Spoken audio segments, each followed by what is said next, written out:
Hello, dear friend, and welcome to the True Brit podcast. This episode is with my friend and sister, Paige. I met Paige when she came to Dreamglade a while back, and she's been a couple times since. And we just got along so well from the very first night. We just talked almost until sunrise. We have so much in common, and she has just become one of my best friends and dear sisters. And we found out that we're pretty much the same person. We're very similar. Our astrological birth charts look very similar. We're just a year apart. And whenever we get together, the words just flow so naturally, so quickly. This podcast might be really fast-paced for you to listen to, but we recorded this when we were just chilling together on a bed in Pisac, where she lives. So Paige bravely left her job and her life in New York to come live in the mountains of Peru and work with the medicine Wachuma, or San Pedro. And so I was just, like I said, hanging out with her in Pisac, and we were talking about relationships and realized we could be recording this. And so here's a warning, mostly to my parents, that this is more like unfiltered girl talk. So I swear a lot. I know my parents don't like that. And I talk about sex. So mom and dad, maybe cover your ears for those parts. And just to know, I apologize for the phone vibrating noise in the background, but it does stop after a while when we figured out that was happening. So the context for where we pick up in this episode, what you're about to hear, was we were talking about how we pick our partners and if we've subconsciously kept ourselves away from people who actually love and care about us. So without further ado, I hope you find something about this podcast relatable. And as always, my intention is to just let you guys know and everyone know that you are not alone. We are all going through this human experience together. And at the very least, maybe you'll just find it entertaining. Sending you so much love. I hope you enjoy. Yeah, continue. I think I didn't realize... I think at the time I just told myself like I wasn't attracted to him or whatever, all these different things. Also, like I had experienced a rape when we were traveling together, and I think it really, and like a really insanely toxic relationship that happened while we were traveling together with that guy. And I think it messed with my head enough to just not be able to do that. But anyways, I had another one, this guy that I grew up with, who actually his birthday is today, and we were like best friends since we were like 14 years old. And when we got a little bit older, he was in love with me, and I was in love with him too. And I don't know, I couldn't. I was in love with guys who wanted nothing to do with me instead.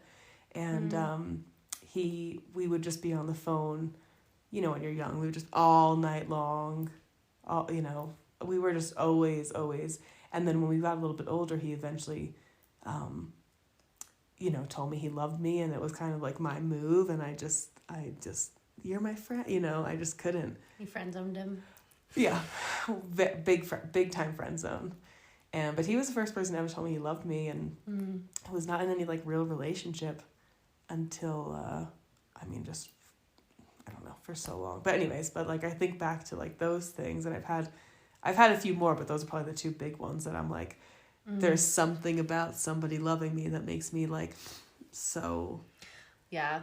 Because I've thought about this a lot, where I'm like, I think it could be, I've never thought about it from for the podcast, we're talking about like our issues that come from our parents, right? And like the one from the mom who is possibly like emotionally immature, could be that like you're scared of someone loving you because it comes with such big attachments and so much weight.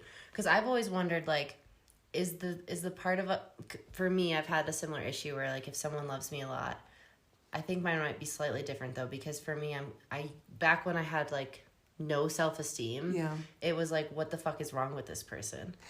Well, that also, I think it contributes to not like, why would this person like me? Exactly. And it does. It kind of goes into that circle of that like mind fucked of like, this can't be right. Like that can't. I don't know. There must be something wrong with them if they like me this much. Yeah. Yeah. Which is an interesting one.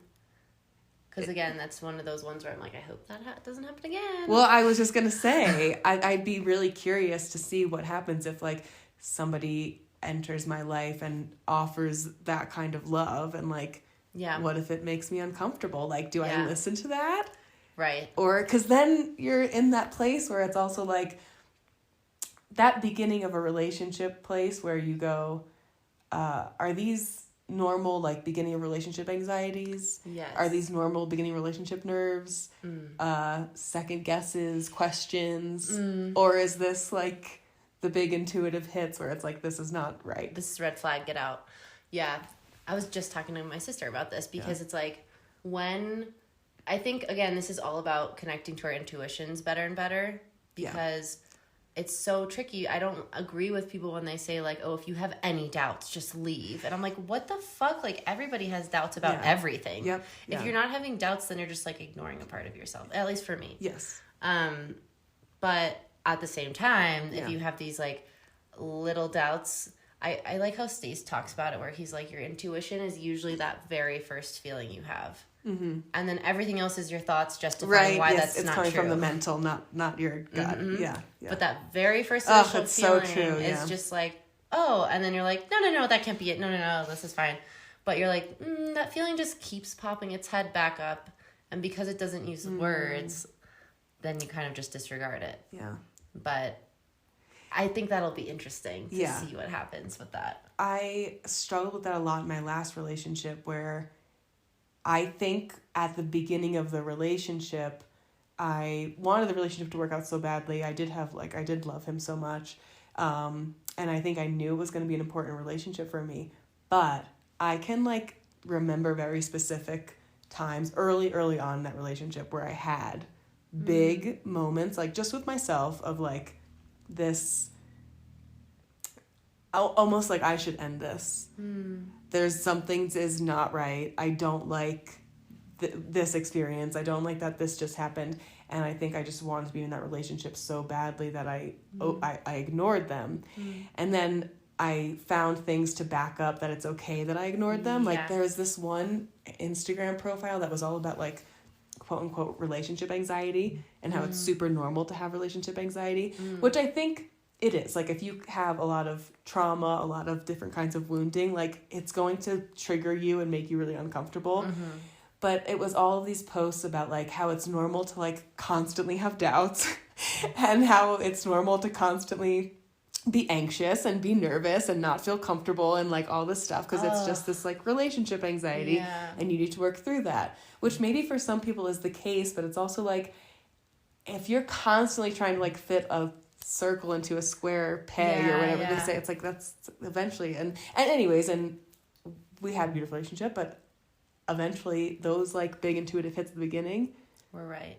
Yeah, they ended up being the same, like, the same ultimately that, like, kind of, dude, I should have listened to then. Yeah. That reminds me of the post I just saw where someone said, like, if you watched a video of a couple's first dates, you could tell what their fights are going to be for the rest of their relationship. Yeah.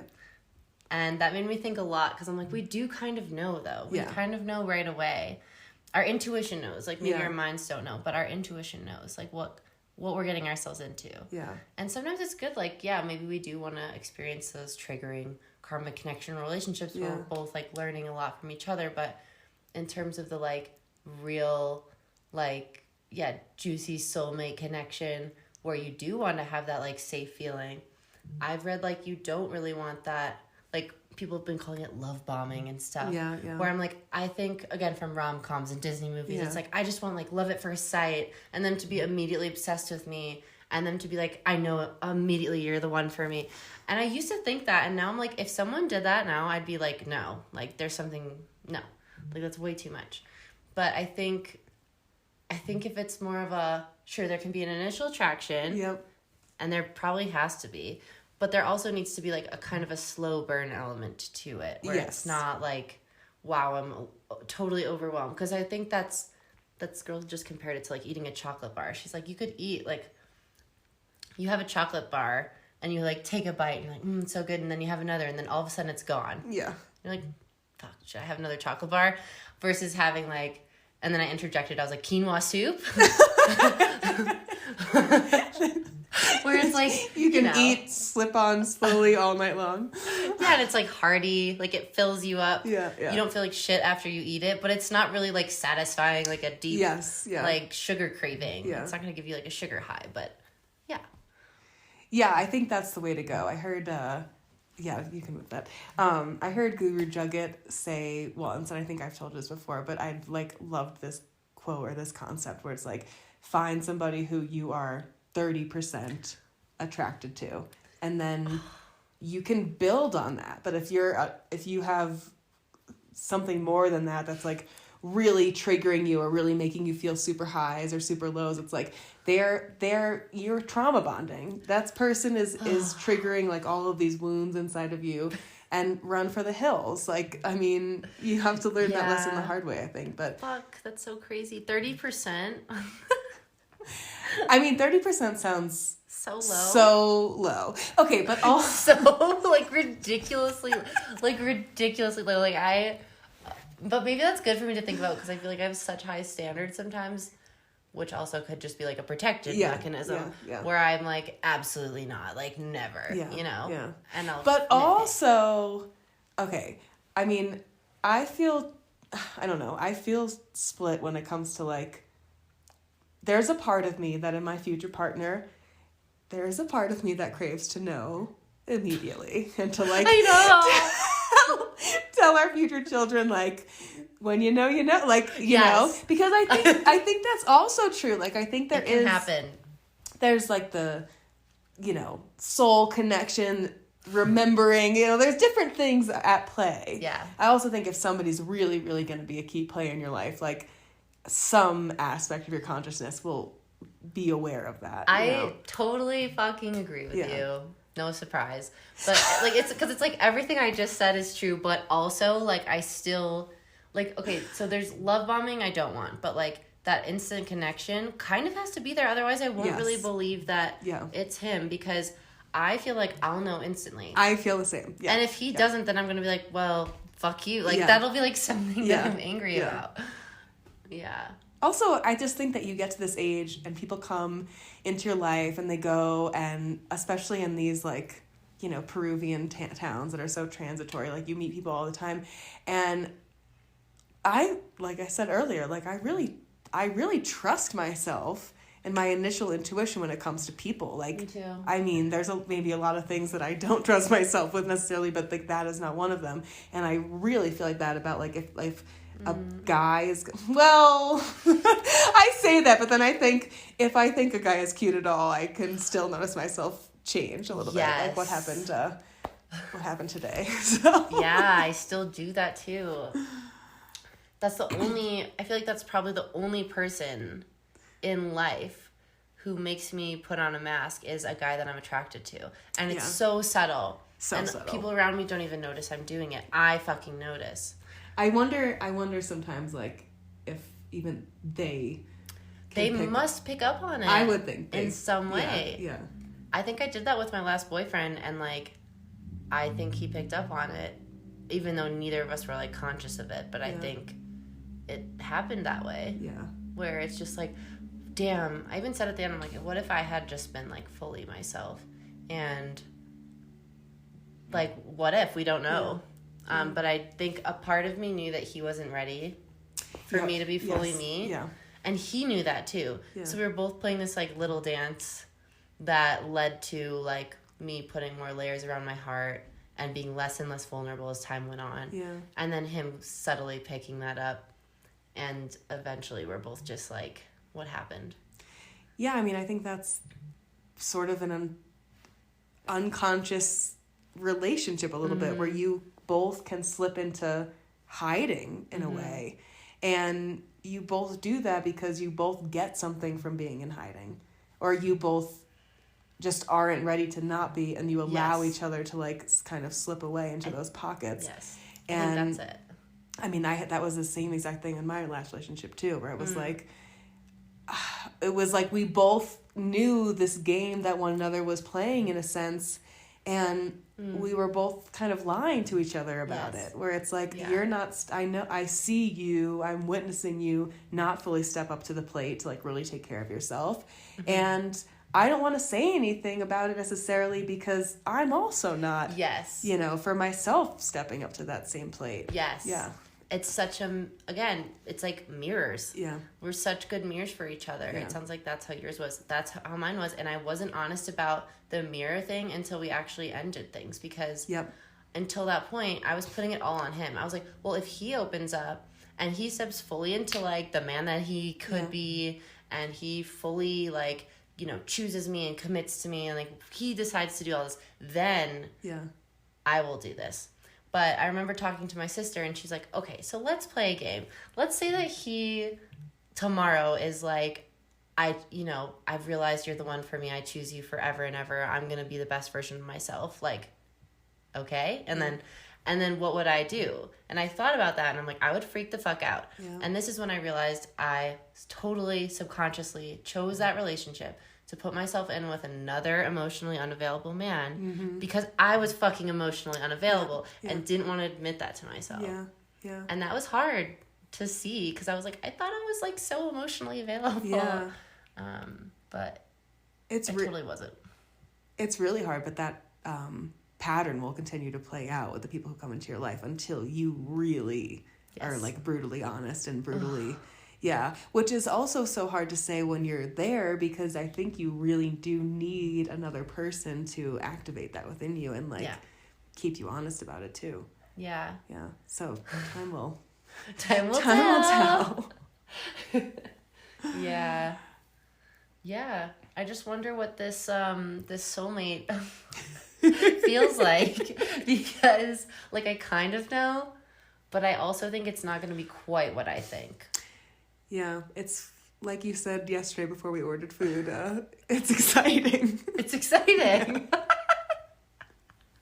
I literally felt like we were high at that restaurant. I did too. Like in the best way. I just kept giggling and I'm like, I don't even know what I'm laughing at. I woke up this morning and I was like, were we high? Like, I'm pretty sure we were sober. But I just felt like I was in this kind of like cloud. Because and it was just me and you too. Do you remember? We were just like, what the fuck is they were just watching us and like, okay. And we were just going on and on about their birth charts. And I think at one point they were just like, didn't care anymore. And we were like, well, I'll tell you more. I think not. But then they also like you tried to put your phone away and then they were like, wait. Oh, yeah.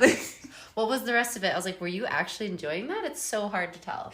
Tell me more about myself. Yeah. Everybody loves listening to stuff about themselves. Oh, yeah. Yeah.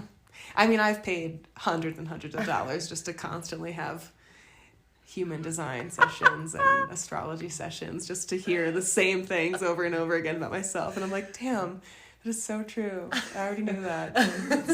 Thank you for telling me again. Dude, that's how plant medicine starts to feel to me, too. Yes, yeah. Yeah, absolutely.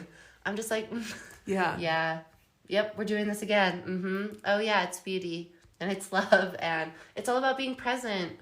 And I just have to be, like, light and love. But also, go into the darkness. Don't be afraid. It's just, like, the same. Yeah, yeah. But it always feels new. And it's always, like, forgetting, remembering. Forgetting, remembering. And also, like... It's like it is. It's forget. It's remember. Forgettering. I seem to be very good at mashing up my words lately. But it is exactly that. That's a great word for it. It's just that, like, deepening of the connection with yourself, you know, and we lose it. The moment we're just not present, the moment we're just not conscious, it's like we lose it a little bit. So to get it back full force or to, like, recognize it in your, like, astrology chart or with plant medicine, it's so beautiful. And it is just a constant process of remembering. Yeah. That's so great. Yeah. I like, it's all getting us to the same place, which is actually a lesson I feel like I've been getting a lot lately, again, like over and over, but it's true for all of us, where it's like, we keep looking for answers outside of ourselves. Yeah. And then we keep getting reminded that the answers are all within us. Yep. Yeah. And I feel like I've had to go through that one over and over, and it's still happening. And I know we've talked about this, but it's just like... Yeah, but I think there's like a deepening of that too, because also all the things that we're looking for outside of ourselves is really just, it's distraction. So the more that we even like look to distraction, like the less in communion we're going to be able to be with ourselves. I mean, I go through that all the time because I think it's a little scary to like really, really understand that the answers are within yourself and understand that like conversation is always alive within yourself if you are ready to turn to it. And so like I feel I always lean on distraction. And then there's this place that we're in now, which is this up-leveling of like, listen, if you really want to be who you say you want to be and like be the fullest fullest expression of yourself, the highest version of yourself, like it's all within, but you have to be really ready to like be that person, and you're gonna have to lose all these distractions, and you're gonna have to give up certain things, and you're gonna have to just like fully step into this. As I'm saying this, I'm just realizing that's like exactly where I'm at, and it's like I have all these immature behaviors and distractions that like I've been leaning on, but I think that's the process right now, is like that's the process, the letting go of all of that. Yeah, it's just like, I forgot what I was gonna say, but it reminds me just of like the food thing too, where it's like once you become aware of it, like awareness is always the first step, because once you're aware, then you're gonna start to realize like how those distractions make you feel. And I'm just talking about this because I'm also going through this. I feel like I've started to, and this is how I work with everything. I'm just not usually an extreme person. I don't just like do everything like to like black out and then go cold turkey. I'm just more of like slowly like letting it trickle out, which there is no wrong or right. That's just how I do. But how I do. That's how I do. How I do. I am the total opposite. Yeah, my sister's the total opposite too, which I, of course, like I always look at and I'm like, wow, that looks really nice, to just be like, nah. And she's like, what are you talking about? Your way looks nice. But I think with the distractions, same thing with what she said in Women, Food, and God, where it's just like, the first step is awareness. If you just become aware, just start noticing. You don't have to change any behaviors. Yeah. Just notice how you feel after you do those behaviors. Really check in, get in your body. Like, that's all you have to do, is just be like, without judging. That's a really important step too, of course, what we talk about at Dreamglade, but it's just like, okay, I just spent 3 hours watching, like, I used to spend so many hours watching TV and movies, just like an embarrassing amount. Yeah. And also at the same time, usually eating like candy or something. And then totally numbing. I mean, I've been there, done that. Numbing, escaping. Numbing, escaping. Especially when I stopped drinking, it was just like, oh, now we're on to like Netflix and chocolate. Yeah. Which I never thought was like so bad until I started realizing, like, I feel like shit after spending so many hours of screen time on my phone. Yeah. And literally I could do that for days and then come out of this like weird screen time candy coma. I mean, I have the same thing, especially right now. That's like my one, that's like the big distraction. I mean, it's like everybody's big distraction is the phone. Mm-hmm. But also then what happens is like you have all of this input coming in that's not yours. So it's like, I find, I don't know if you find this, but like if I spend too much time on my phone, like my dreams for me, I know they are for you, are such a sacred space where I can get messages and connect and be able to really pay attention, like what's really going on. If I spend too much time on my phone, my dreams, like I'll remember them vaguely, maybe a little bit, but they're so much less powerful and less potent than if I'm just spending a little bit more time just like being present or Wow. You know, I mean, now that you say that totally rings true, but I just never put that together before. That makes so much sense. Yeah. And I'm lucky because I think it started actually with my job at Dreamglade when I stopped this like really bad habit, because I like live and work in the jungle. I was gonna say, well, and this is like, it's like when it's stripped away, like that's how it was gonna happen, because I was so addicted to my phone that, and again, it was like I even realized that I was addicted to my phone until I just wasn't on it, and then I would go back on it, and spend my whole week break on my phone and then go back to Dream Glade and be like, what just happened last week? Yeah. Like, I was in some weird, like, it's not even, like, you can pretend that was rest and relaxation and restoration time. Like, I was just straight up escaping. Yeah. Which I do think sometimes we need. Like, I do think sometimes it's important to just, like, fucking watch a TV show. Absolutely. But, yeah, totally. again, like, paying attention to how much, and I always hear Eckhart Tolle's words in my head where it's like, you can be watching a TV show, but don't become that TV show. So, like, when you're watching it, feel the life in your hands. Yeah. Just, like, a little reminder that I'm still here, Yeah. and I'm Brittany watching TV. Yeah. Yeah. And I'm not, like, in the show. Yeah. Because sometimes, and I forget who said this, but I've heard, I don't know, somebody talk about this, but where it's like, it demeans your own life a lot of times when you're constantly watching, whether it's like TV or just like on Instagram and whoever you're following, whatever it is, like it's you putting that much time into a fictional world or people who you don't really know. It's like, but you have your own life and you should be putting hours into that, and you're just basically giving whoever it is airtime in your own subconscious, and it's like, it just it's a little demeaning to the life that is flowing through your hands. That's so true. Yeah. And I would definitely clock into, I think we've talked about this before, but like just notice how I felt after I used to spend so much time on Instagram. Yeah.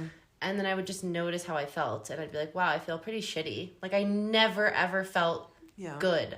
At best, neutral. Yeah. Like, at best, it was like, oh, I feel the same as before. But at worst, it was like, wow, I feel really shitty. Yeah. And what would that lead to? Like, food or something else. Yeah. But that's when we've talked about this, but it's like using Instagram for like a different purpose, where it's like connecting with people and like sending out an authentic message and being like, hey, we're still authentic people on this app here. Because it's just so subtle the way that it happens. Subtle. Like, you don't even, it's so normal to be on that app. Everybody uses it, and then you don't, whatever, however long you're on it a day, it's like, it's just so subtle that all of a sudden it infiltrates into your insecurities and whatever. And so sometimes it's hard to even understand that that's where it's coming from. Like, I used to follow this girl, and I don't know what it was about her necessarily. I mean, she was like a normal influencer, like with products and stuff, like super like skincare type vibe. Anyways, and I used to follow her, and one night I realized like something about her makes me feel like shit. Like, I don't know why. I'm almost like hate watching her stuff, and it's like, why do I, like, I don't talk to this person, I don't really know her, like, delete. What am I doing? Right. But the app itself is like an unconscious thing. When you go on it, you're kind of like with the scrolling and everything. So at that point, it's like you're not even really aware of, like you said, like checking in with your body. How is this actually making me feel? Yeah, it's a wild, but that's what it's built for too. I mean, that's what our phones are built for. Like, most people are addicted to their phones. I mean, I certainly am. I wish I could say that I wasn't, but like that would be a lie. I mean, I think there's a couple things, like living far away. There is something about my phone that like gives me a level of comfort that I haven't been ready to like not have. This resonates with me so deeply. Right? Because it's like home in your pocket. Yeah.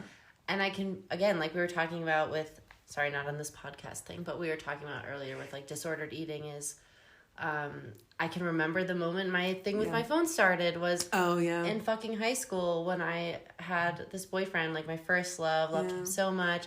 And then we went on a family vacation to Europe, and we had those like little brick phones at the time. I mean, other people had smartphones, but my family was like brick phones for a while.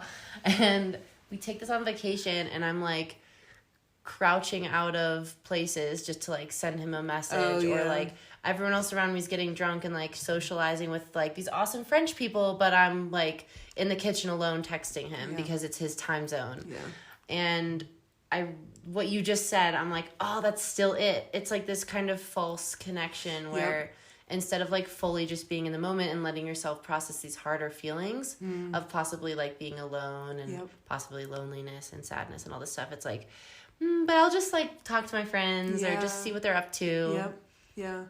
Or make myself feel better by, like, going on this app and making me feel like, well, this is really what's going on with me, you know, when in reality it is, like, just this passing feeling of, okay, like, where's my connection right now? Like, it still exists whether or not or, like, that sadness or that momentary, like, loneliness, like, that, I don't know, it's happening whether you want to acknowledge it or not. And then you just losing yourself in your phone is, I mean, you can lose weeks of your life by not acknowledging those things and just going into the distraction, you know? I'm sure people have wasted years of their life already. Oh, sure definitely. I've wasted, like, I don't even want to think about it. Someone was, like, adding up, I forget what the screen time was, like, per day. But it was, like, after a lifetime, oh my God, this is so scary. But you're going to spend 22 years. Yeah.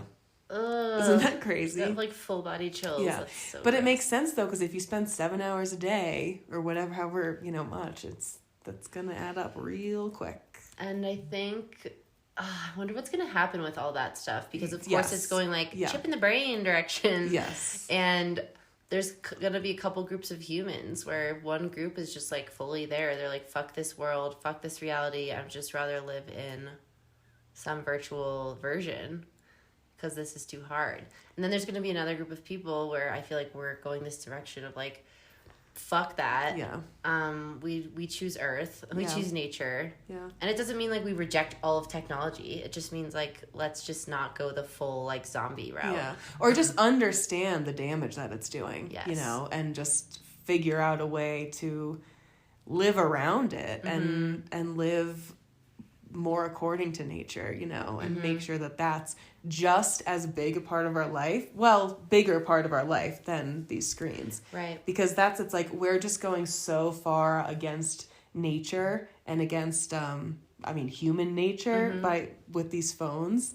And, but that's what they're doing. I mean, that's what they're built for. That's, you know, it's all about mind control. And I mean, there's nothing more addictive than these apps. There's nothing more addictive than this phone. And that's what they were created for. So that, like, literally your head is down.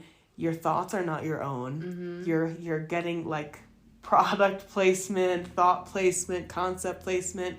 You're getting very depressed. You're getting very anxious, like all of the things that these apps and this technology causes. And so, yeah, I mean, I'd fight to the death to instead create the more beautiful world that our hearts know is possible. Yeah, we are fucking in it, you know? Yeah. I see us as that. And I don't think, and again, I feel like a lot of people feel guilty or ashamed because there's this, like, cognitive dissonance, right? Where you're like, I know that I'm supposed to be this warrior of light and, like, a spiritual person, or just, even if you're not spiritual, just, like, a human doing my best. Yeah. But then you're doing these things because we're in a society where you're like, I might have to order on Amazon. I might, like, be on my phone more than I want to. And all these little micro things add up to you feeling guilty or ashamed about not being aligned. And that's something I noticed about myself and again, shame needs secrecy to survive. So it's like, I wasn't even telling people about how much, like, that's a Brene Brown thing, by the way. I love that. It's so good. But it's true, because I was hiding that and kind of, like, a little bit on my high horse about this stuff because I was living at Dreamglade and, like, oh, I'm never on my phone. I just don't know the news. And then I'd be like, that's just kind of a lie, though, because sure, that's true. But what I'm not saying is on my breaks, I'm, like, binging sugar and binging reality TV. And like, okay, not reality TV unless Love Island is on, but, you know. Oh, God. That is my guilty pleasure, and I fucking love it. But I think, once it was interesting because once I started, like, being honest with myself and noticing how I was feeling, I mean, we know what to do, but I was like, again, take the guilt and shame away. Yeah. Just be like, this is okay, Brittany. You are escaping because you fucking have a tough job. You work your ass off, and maybe you literally just need some time to escape, and that's okay. Yeah. But then once I started realizing that and being aware, it's just kind of naturally melted away. Like, today was the first time I was really on my phone for a while, something other than, like, productive WhatsApp conversations or something like phone calls. So it's just like, And even cookies, like, I used to not be able to have anything in my room because I would just binge eat it. But now I'm like, oh, I can just have one and then be like, okay, that's enough. Yeah. And there's not this, like, oh, I can't have it, but I shouldn't. Oh, and I ate it. Oh, now there's guilt. It's this whole fucking thing that's just, like, you take away all of that. Yeah. It is so true. I mean, just to bring light to what's unconscious will inevitably just, like, help it heal, too. Yeah. Yeah, that's really beautiful. I like that with the shame and secrecy. Yeah. Yeah, I had that experience a lot with the eating disorder too. Saying it out loud, saying, you know, what coping mechanisms you have, however, like, embarrassed or ashamed you are of them out loud. It takes their power away. It does. Yeah. And it's amazing because it's so scary to say these things, but then once you do, everyone around you's like, oh yeah, we know what that's like. Yeah. You're like, oh. Yeah. It's not just me, it's a human thing. Yeah, and also just knowing, like, it's okay. It's okay. It doesn't have to be this huge, big secret that you're hiding because you're so ashamed of. Like, you are human. And recognizing it as, like, that's your body's, for whatever reason, that's your way that you want to relax or you want to just, like, like, let it all out. You know, it's like, that's all that's going on there. Yes. There's no need to, like, hold it into a higher regard and create a bigger sense of, like, negative energy around it, you know? So true. Yeah. But I'm not speaking to this like I've figured it out because it's still a thing for me, like, like a little bit. Yeah. But compared to how it used to be, again, it just seems to quietly be slipping away, which is really nice. It's not some big dramatic, like, oh. Yeah. But I do think of my past and, oh my God, in my 20s, like, it's so cringy to just think about how many hours I spent watching fucking, like, TV shows. Or just, like, not being conscious at all. I mean, not present. Yeah, when I was, because I also still do that too. Like, I mean, especially with the plant medicine work, right? I mean, you're in the gauntlet for some deep, deep, deep stuff, right? It's to be that introspective and to go down deep and, like, do that kind of work. It's heavy lifting and it's draining and it's exhausting. And so I think sometimes, like, for me, I do have that feeling of, like, I just want to shut off or whatever. Yeah. And I think that's okay. Yeah, sometimes it is totally okay. And I think, yeah, looking back at where we came from, whether it's, like, I mean, binge drinking alcohol or I don't even know, just, like, TV watching, like, then you're hungover the next day and you're just shoveling bad food in your mouth. And looking back and just having compassion of, like, to be able to have a moment of presence and put your hand on your chest and feel safe in your body and just, like, tell yourself, like, what's going on here? Like, what do I need right now? Oh my gosh. Why, you know, you're safe, like, you're good. Take a few deep breaths and then figure out what is it? Like, what conversation with myself kind of needs to be had right now? Like, why am I immediately going back to these old habits or whatever it is? But even sometimes to get to that level of presence, it's like, it can be a little difficult because your kind of monkey brain takes over. And if you are that exhausted or if there is an emotion you don't want to feel, like, unless you give yourself that moment, like, it's good, you know, it's going to hide under the covers. Oh my God. I mean, you doing that just now, like the hand over the heart, it makes me feel so emotional for, like, younger Brittany, because now I have all these practices that heavily involve me putting a hand over my heart or sometimes, like, hand over heart, hand over belly, and just, like, hold myself. And I have all these practices of coming back to me, even if it's just a couple deep breaths, right? We have all these tools. But 24-year-old Brittany, like, between the ages of, like, I don't know, who knows, but, like, let's say 13 to 27, I was never present. Like, I can think of a couple times that maybe I was, like, fully in the moment without any anxiety, but there was, from what I can remember, pretty much always a film or an undercurrent of anxiety. And if I had ever just taken a moment to, like, put my hand over my heart and be like, okay, Brittany, like, let's check in. Yeah. What's going on? Wow. Yeah. I mean, because even you saying that, and I'm putting myself during those ages, and it's like my skin like wants to crawl. Yeah. Like it's like I would do anything to avoid like being in that moment with myself. Yes. Which is like, and we did literally anything and everything. Yeah. And yeah, I mean it's sad, but again, you just have to have compassion, because it's like all that is somebody not wanting to feel pain. Yeah. And I remember when I finally got out of my like haze of so many years of binge drinking, was just like feeling that deep, deep sadness about missing so many years of my life not being present. Like, I just wasn't fucking there. Like, Brittany had left the building in most cases. It was like, sure, part of me was there, but I was just always reaching for the next drink or the next thing, because I just was so afraid. God forbid, what if I happen to land in this moment where I have to feel these feelings? Yeah. That would be too much. And do you think you were like conscious enough to even understand that you were doing it to run from something? Yeah, that's what's even crazy. It's like, you just think that you're having fun. I was just like, fun party girl. Yeah. Yeah. Yeah. Until you'd get to, I don't know if you had these, but I would have a couple dark nights once in a while where it would just be like the darkest of when dark. the emotions would come out, that was, yikes. Or I would just realize, like, I'm fucking alone. Like, I came out with a bunch of people. They don't give a shit about me. Yeah. These people don't care. Yeah. They could give two shits. They're just trying to hook up with this guy or this person with that. Like, I could leave right now. No one would notice. Yeah. I could kill myself right now. No one would notice. Yeah. And those dark, dark moments of just being like, I feel so alone and all my friends feel fake, which also wasn't true. Yeah. But that drinking culture, that's how it felt sometimes. Yeah. And it felt like that's also how you got attention sometimes. Like, I remember one night in particular, I was young. I think it was like my 18th birthday or something. And I had a really awful interaction with my dad. And my response to that was I took a ton of pills, like, I don't even know how many, but probably close to 20. And I just binge drank whatever it was, tequila. And I mean, obviously I completely blacked out, like, you know, threw up, like, whatever it was. I think I was at my mom's house, I think, actually. And a part of that was, that's a cry for help.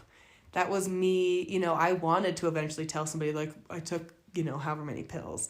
I wasn't doing that because I wanted to, like, really, I mean, I'm sure part of it was, like, I wanted to hurt myself. But it was, when I look back, just, like, a huge cry for help. Like, I think a lot of those drinking nights were. So it's like, you're doing it to run away from yourself, but at the same time, that's not what our soul wants. Our soul wants help and, like, a friend, and for us to be our own friend. And yeah, and connection. Again, we're back to connection. Yeah. Because I feel like that's what I really... And that thing about the drinking and the friends wasn't fully true, because I'd be sober and then realize, like, no, I fucking love these people. So it's not that they're all bad and I have no friends, but it's that when I'm drinking and when everyone's drunk, like, yeah, you are fucking alone. No one is actually present. Yes. No one is here. Yeah. And it just puts that, like, ugly color on everything. And it turns people ugly in a lot of ways. It does. You know, I mean, it brings out people's, like, just not necessarily true colors, but it you know, lowers your inhibitions, and then the next thing you know, it's like you're doing things that you wouldn't normally do and being the kind of person you wouldn't normally be, and that's really, really difficult on friendships, especially young ones. Like, yeah. Oh my God, yeah. We talked the other day about how I would just, like, occasionally, like, bitchy side of me would just come out, and later I would just feel so bad about it. And then of course you wake up and you feel like, oh fuck, like, I might as well just drink more because this is the only thing that seems to make me feel a little bit better. And I would feel so much shame sometimes too, like the shame. Oh my God, the shame. Or even like, oh God, this like makes me even sad to think about, but using alcohol to, like, as an excuse to be vulnerable, like, especially with dudes. Like, I mean, I was so sloppy when I was a drinker, but I can't even tell you how many nights where it was like I would get to a certain level of drunk, and then if I had feelings for somebody, that's when I would like let them know in whatever kind of insanely drunken ways that I would let them know.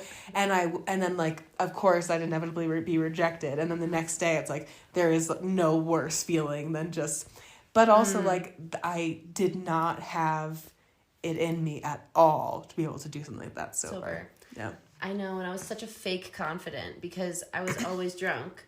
And when I was drinking, I was confident. Yep. But when I was sober, I realized, that's so funny you talked about that, because I realized the other day, I just had this moment where I was like, in high school, I had sex when I was sober because I wasn't even drinking, whatever. That was young, cute Brittany. But then we enter my college era, and every guy from then on until I kind of sobered up, every guy in college, I don't think I ever had sober sex. Yeah. And, yeah. Like, I remember thinking about it one day where this guy, like, invited me over. I don't mean to laugh, but that reaction to it was so warranted. It's just so horrible. It's just, like, I remember this guy that I really liked, and we were, like, a thing. It wasn't just this random thing. Yeah. Like, I actually really liked him. And he invited me over to his, like, dorm room, you know, like, now that I think about it, this is so gross. Well, he invited me over to, like, I don't know, listen to Taylor Swift or something. Yeah. And I remember sitting there, and I remember being like, oh my God, we might hook up right now. And just freaking out because I was like, I'm sober. Like, I can't do this. Yeah. And I think I left or something. But I just remember, wow, that's so related to the vulnerability thing. Oh my God. Like, it's just, I was so afraid to fully be seen.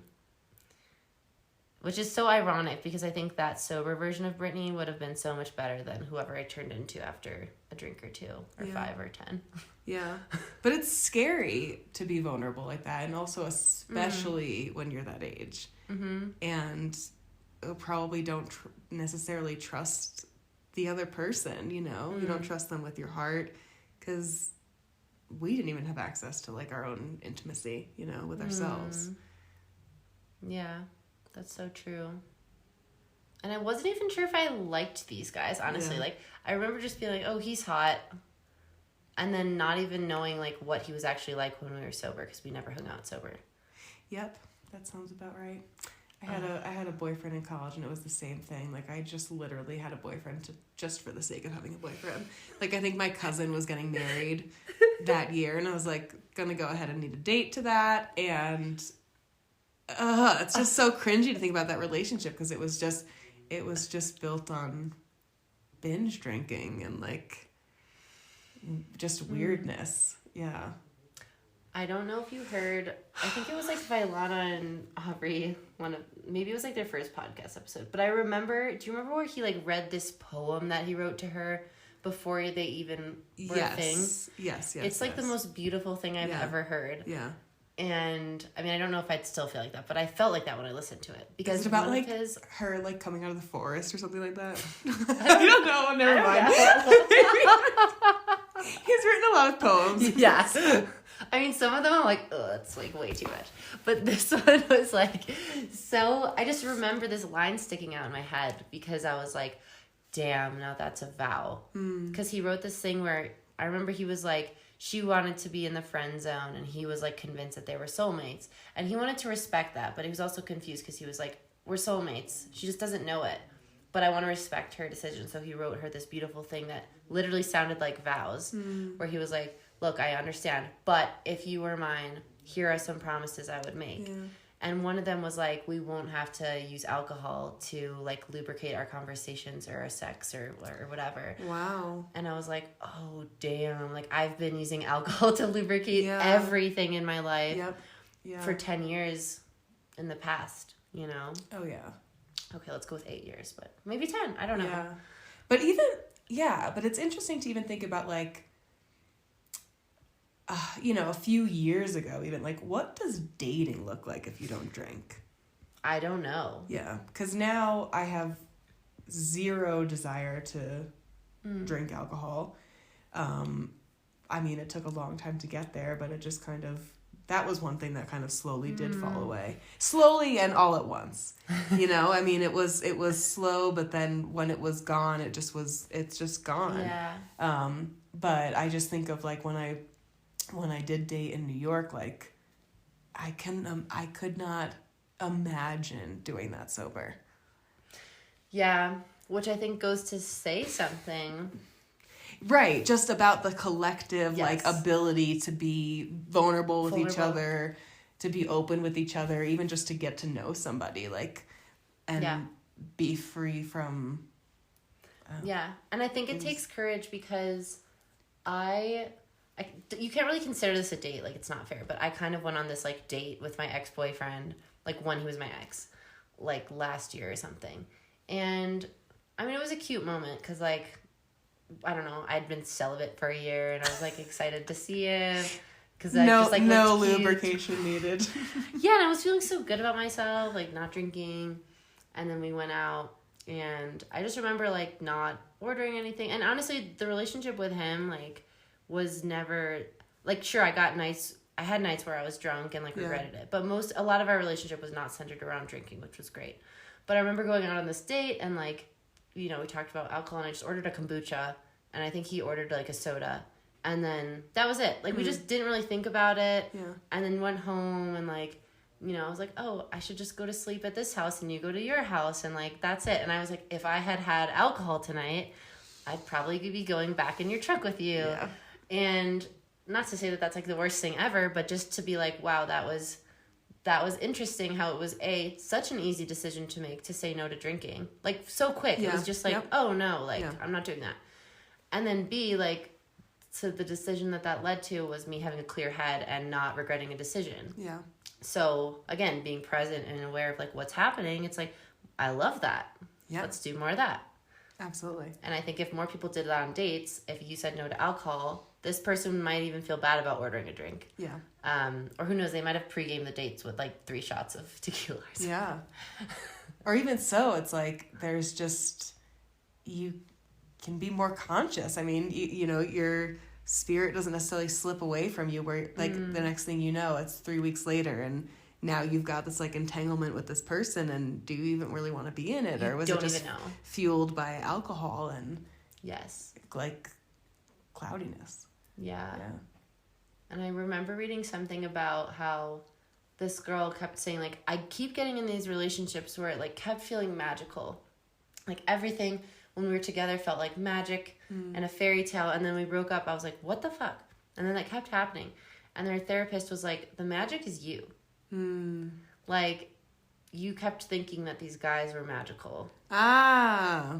But you're the magic. You're the one bringing this love and presence and light, and whoever's in your field is going to feel great. Yeah. Wow, I love that. Yeah. It's so true, though, that perception is just absolutely everything. Yeah. If you put that energy onto somebody or into the relationship, it's just going to flourish. Yeah. Mm-hmm. And it goes the other way, too. I mean, not to be negative, but it's just, like, I've seen girls where they're like, oh, my God, we have such a connection, and I feel so great. And I'm like, was I looking at the same 2 people? Like, he's not into you at all. Yeah. How are you not picking up on that? But it's just, like, because they have this, like, love bubble that they're feeling the love. Yeah. It's not coming from the dude, though. Yeah.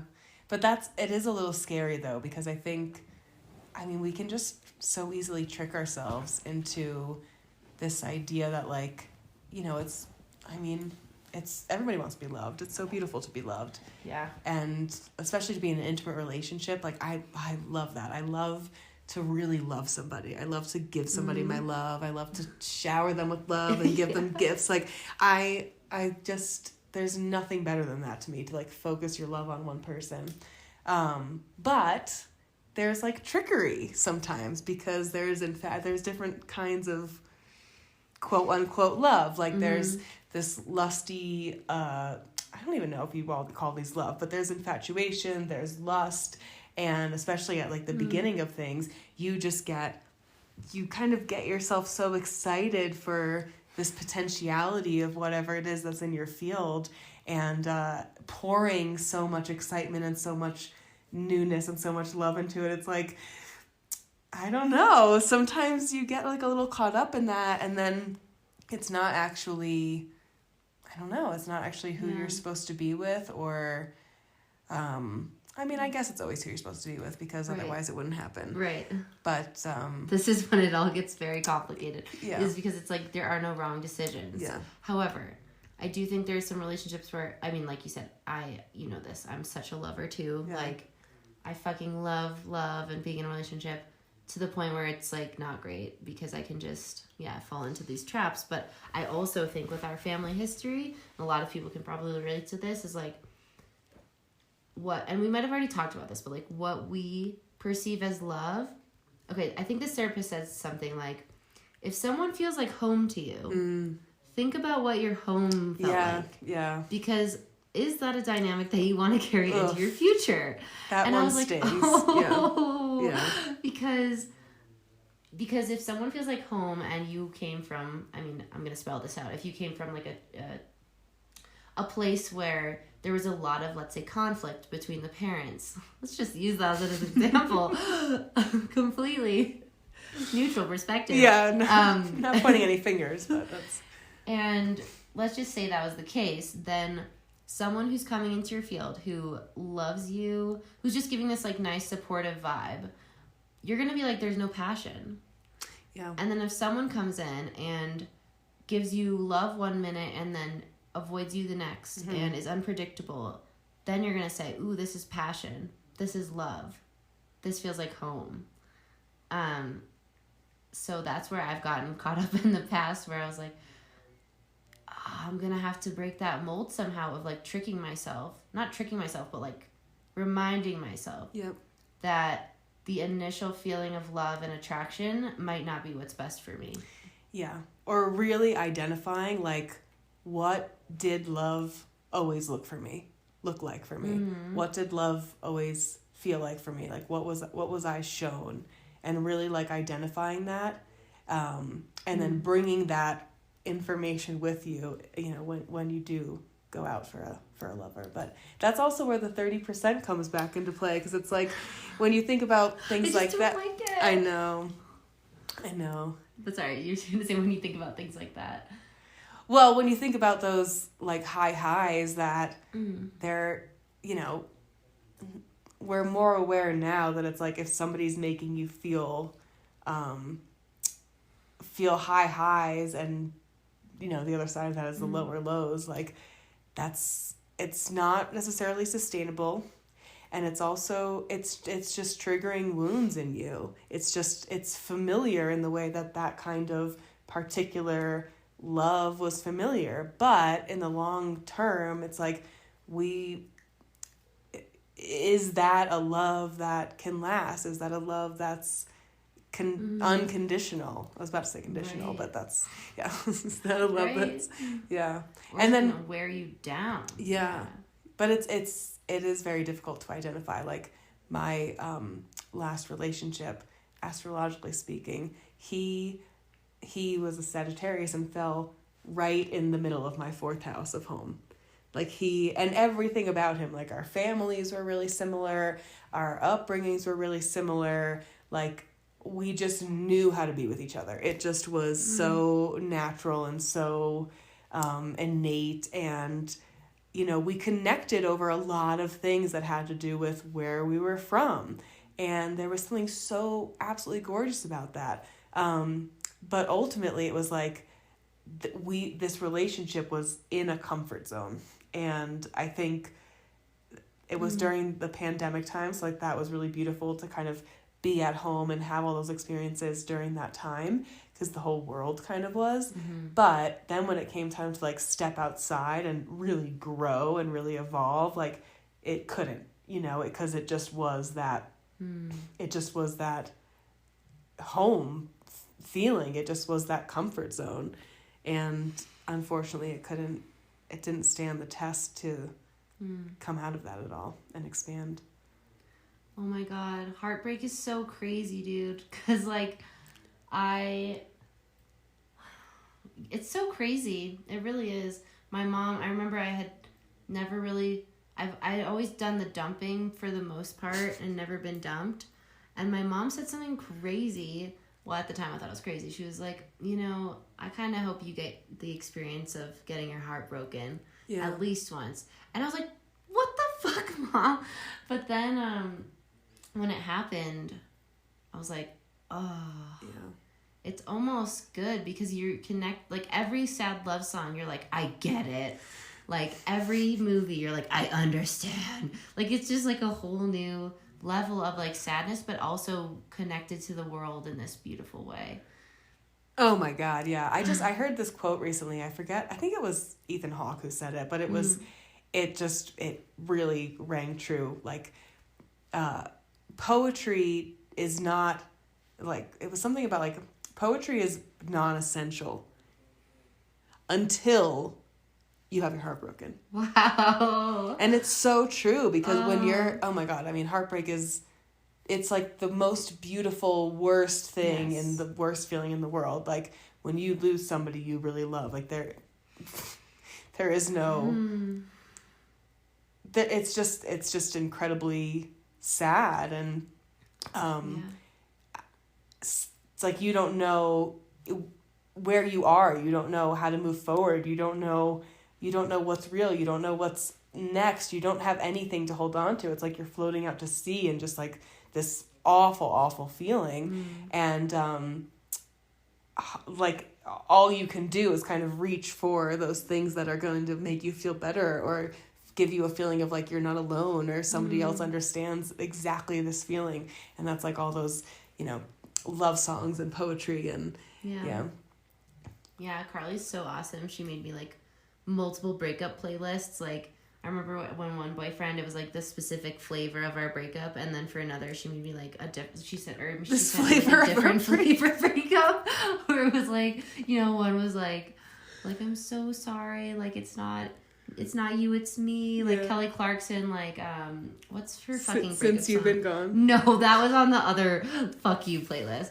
No, the other one was like, I'll think about it later. But it's like a Kelly Clarkson song where she's basically like, I'm so sorry, like, but I'm not moving on.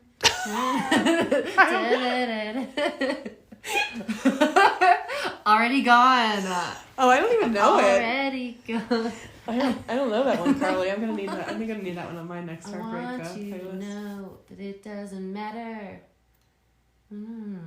Someone's gotta go. I think I know that song. That was a top 40 hit. Whatever. I think it's already gone. But she had that one on the playlist where it was like, it's like, it's not you, it's me. You really gave that your old college try. I was just trying so hard to think, like, I can't think about the song title until I, like, sing the whole chorus.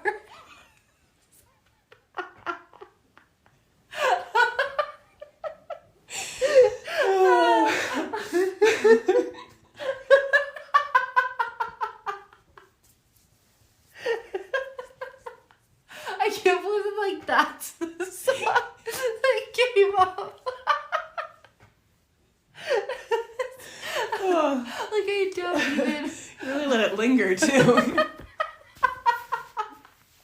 I mean, I think I listened to that song, like, 500 times after that specific breakup because it was just, like, so... But that's, like, sometimes, it's, like, that one song. And that one song makes you feel better, and that's it. Yeah. Like, I had an awful heartbreak, and there's this song by Solange, who, like, oh, my God, like, God bless that woman, Cranes in the Sky. I'm gonna go ahead and not sing it,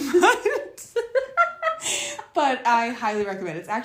It's not really a breakup song. It's more about depression, but just the feeling behind the song, like it was just about. It was literally about a lot of the things we're talking about. Where it's like I tried to run it away. I tried to travel it away. I tried to buy it away. I tried to love it away.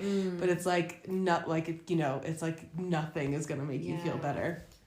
And it's more about depression. But like I really felt it for that breakup. Do you know? Yeah. I think the singer is Julia Michaels. Do you know her? Oh yeah. Wait, doesn't she? Yeah. She's also had so many songs on my I feel playlist.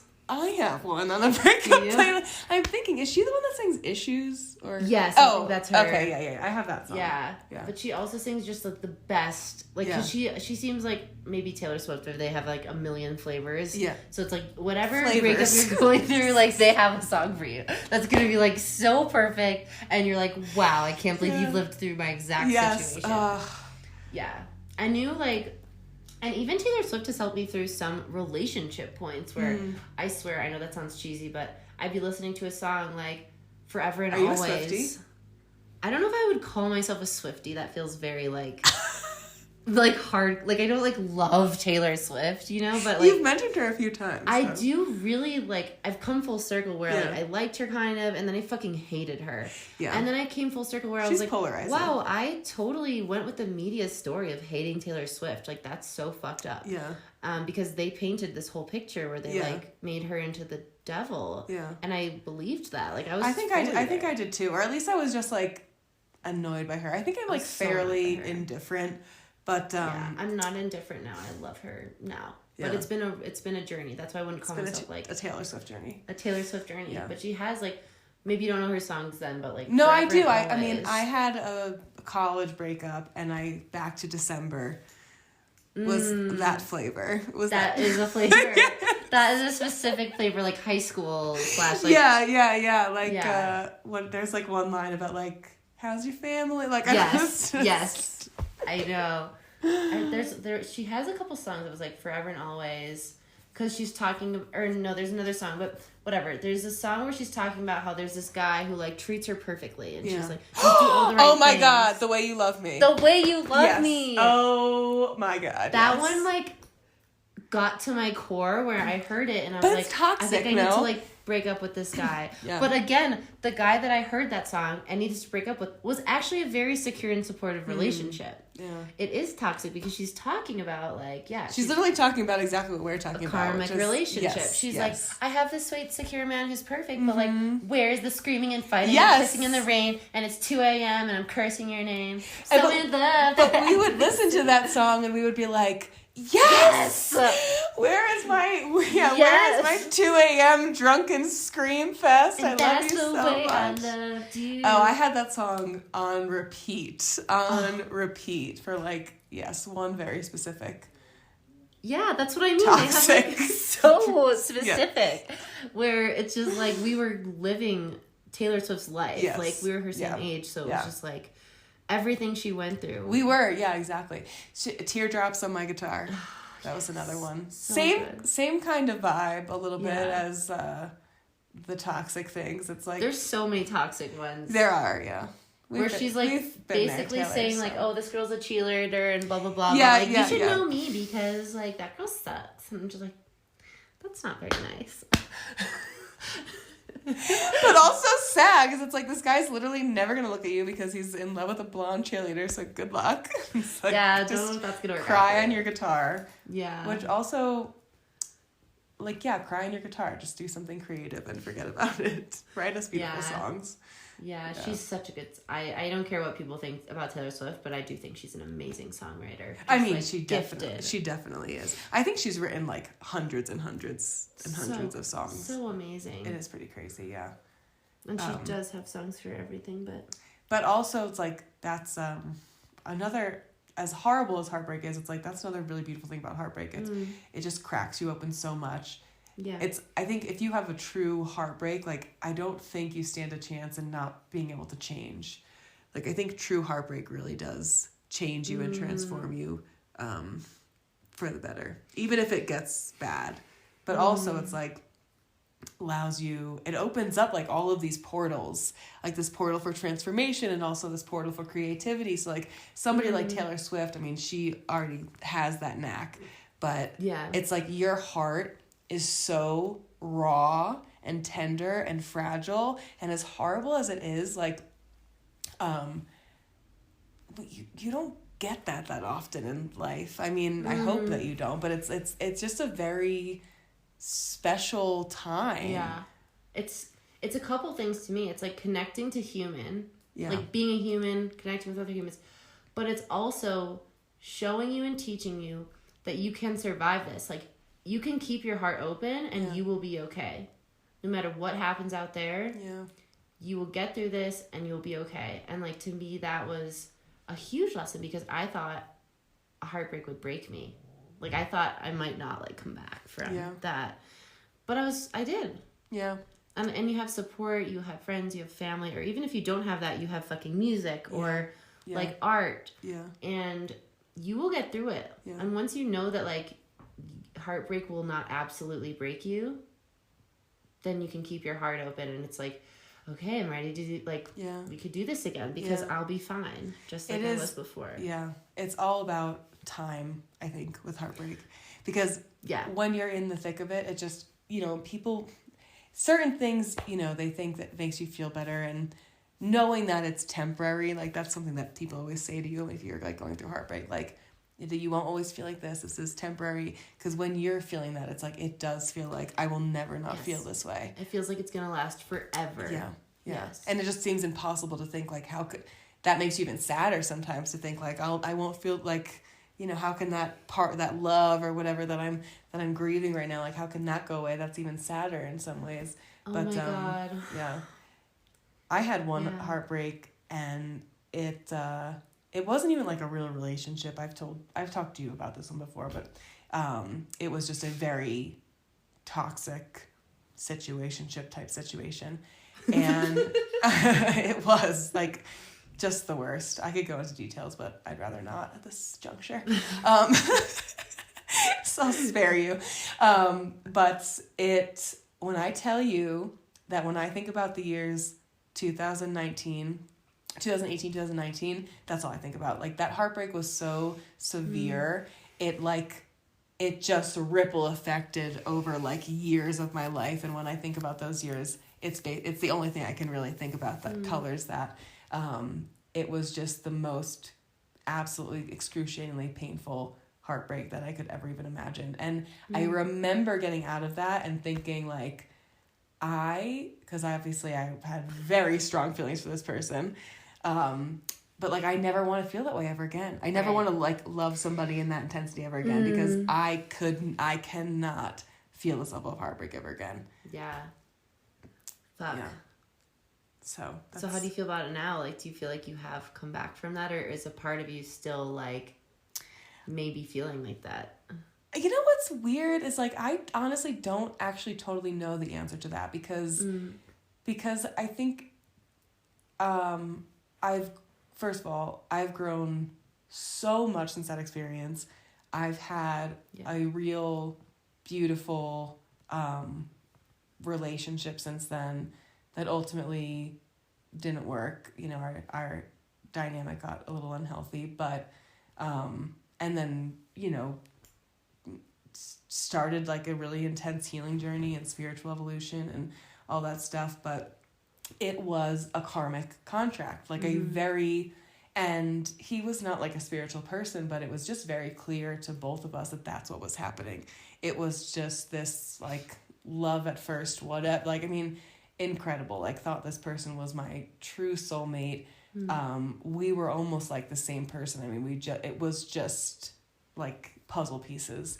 And he was in a relationship, so that was not great for anybody.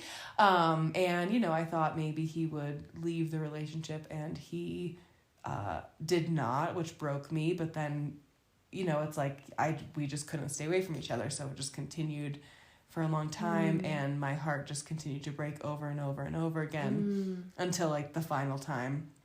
And it just took me so long to like fully grieve that and get over that. And still, like, I wonder sometimes, like, still, like, does his name do something to me? And I don't know. If I guess I'm being honest, there's probably still, you know. Yeah. I have this little theory, and I don't know if it's true. Because when you're like, you know, time is the healer for the heartbreak. I agree with that. But I think the other piece is the next person, possibly. Yes, yeah. Because, and 100%. I know that might not be a healthy way to look at it, but, like, that's how it's always been for me, where I literally am not fully moved on until I'm with somebody new. And that's not to say, like, oh, I wasn't over them, and then I found this new... It's like, no...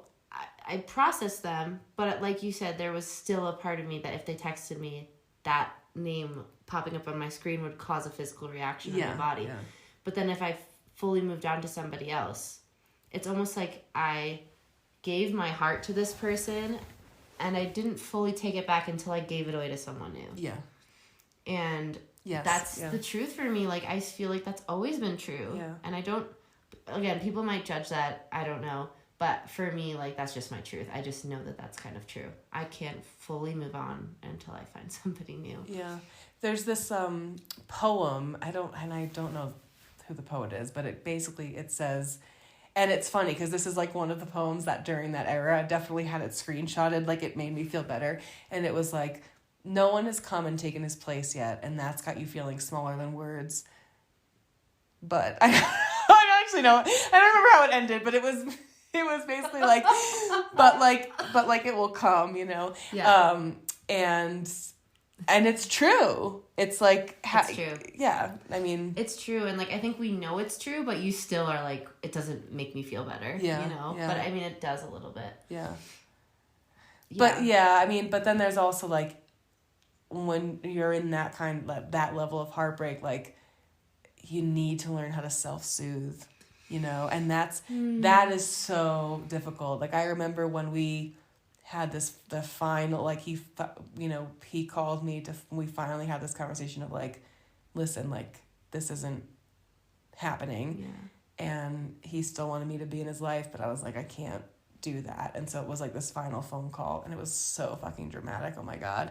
And I was working at the UN at the time, and I was like in the middle of this like rose garden at the UN, and just like hysterical, like in between Security Council meetings, hysterical. And we were having conversations like, you know, in another universe, like, we are together and we will be together. But stuff that it's like, now when I look back and I'm a little bit older, this was my Saturn return, by the way. But when I look back, it's like, why would he even, like, you know, it's just like, so, it's just awful. And he would say things like, you know, I just have to believe that you're not supposed to be with your soulmate. Like, your soulmate comes to teach you, and then that's it, you know? Yeah. I mean, maybe, but like, not my version of a soulmate. Or just like the most toxic version of a soulmate, you know? That's like I call it different things. Like, that's what I call a karmic contract. It's like, that's different. A soulmate to me, again, this is all just definitions and labels, but like, to me, it should be someone that's like really safe. Like, you feel super safe with them, and hopefully very physically attracted to as well. But that's very different from feeling like that other thing. Yeah, absolutely. I mean 100%. But I also think it's like, that's a big lesson that I needed to learn. Was to learn the difference between those intense emotions with somebody who's going to make me feel like, why can't I be with my soulmate? You know, like, because the real thing is like, if he really wanted to be with me, we would have been together. Right. And so like, him saying all of these things was just like a big mind fuck and painful for me. And maybe he believed it partially, and maybe he was just also saying it to make you feel better, and all these maybes. But like, I know that so many women I've talked to have gone through like the exact same fucking thing. Yeah. And it's so tough, because I think if a guy likes you, you won't feel confused. Oh, absolutely. Period. Yeah. And yeah. I'm so, it's like so funny that this like randomly came up. I haven't thought about this in a while. But yeah, that was like the big catalyst heartbreak. That's like, I can never do that to myself ever again. And I think once I finally did a lot of healing work to process it all and really let it go, and then also do a lot of healing work with like forgiving my father, I was able to call in my next relationship, which was a real, like I said, that was home. That was the safe space. That was a soft place to land. So, you know, hopefully whatever's next is like the next evolution, even greater. Definitely will be. Yeah. And I think I wanted to like talk about just the thing you said, because it's just also obviously something I've done, where you like kind of, the breakup process was very messy. Like, it was just like on and on and on. I feel like I've done that with everybody so far. And I thought at the time that it was like better, but now I'm like, that was just way worse, because the reason I couldn't completely cut it off was the sadness you talked about earlier, where it's like not just the sadness of heartbreak, but it's the sadness of like not being in that person's life and not having that person who, how could this person go from my best friend, my favorite person, to a stranger?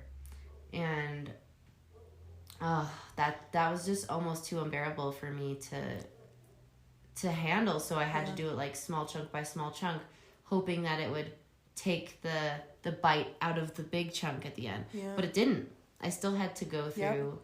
It's like, again, Brene Brown, like dress rehearsing tragedy. Like, just, why are you rehearsing it before it happens? Now you're just experiencing it more. It's just like this melancholy that's there, where you're like, oof, why am I doing this to myself and to him and to us? Why are we doing this? It's like delaying the inevitable. Exactly. I mean, I had the same experience. Like, I remember specifically when I was going through my last breakup, he was like leaving the apartment, and it was like, we had said the words, it was real.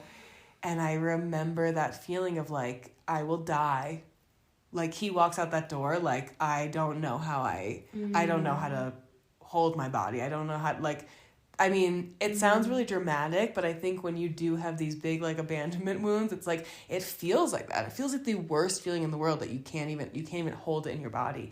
And I was like so beside myself, and he, like, I was like laying in bed, and I just like couldn't handle it, and he came to my bedside, and like, luckily we were friends through the whole breakup, so that made everything so much easier. But he like looked at how like distraught I was, and he was like, it's like, it doesn't have to be this sad. Like, we can love each other through this. And but anyways, ultimately he ended up coming back, like, because I was that sad, and like it ended up doing that thing where like, soften the blow, make it a lot longer. He cut the butterfly out of the cocoon. Yes, exactly. Yeah, exactly what it was, which I was so grateful for at the time, because I like the thought of feeling that feeling was like, I couldn't stomach it. Like, it was giving the Saturn return heartbreak, and I was like, I will not. It was giving me Saturn return heartbreak vibes.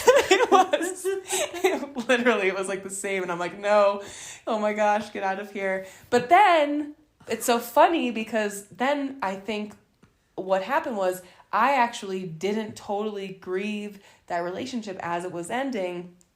Cut to, because it was so long and drawn out and heavy, by the time it was over, I was like, oh my God. I cut to a year later and got hit out of nowhere with this massive grief and longing and missing. And it was like as if it happened yesterday. And it was pretty recently, like a few weeks ago. I just was beside myself with that same ugly feeling that like reared its ugly head again, playing Solange on repeat again, like, you know, and there it was, that feeling that just wanted to be. Dude, that's like exactly, and I remember when you went through that, because I remember being like, I've fucking been there, and I think it's because, I mean, a million different reasons, because heartbreak does keep rearing its ugly head. Maybe you think it's over, but then something comes back, and all of a sudden, like I was talking to this one guest about her boyfriend at Dreamblade, and she was like so upset about how they just recently broke up, even though she knew it was the right thing. And she was talking to me like, maybe I should, you know, go back. And I'm like, no, like, if there's anything I could offer you, I would say just fucking cut it off. Bite the bullet. Yeah. And as she's talking and crying, I start talking and I start sobbing, because I'm like back in my heartbreak again, which I totally thought it was over, because this was like a while ago. Like, it's one of those things where I've talked to, again, a lot of people where this can cause shame, and people are like, oh, I shouldn't be feeling this way. It's been like a long time. I should be over this by now.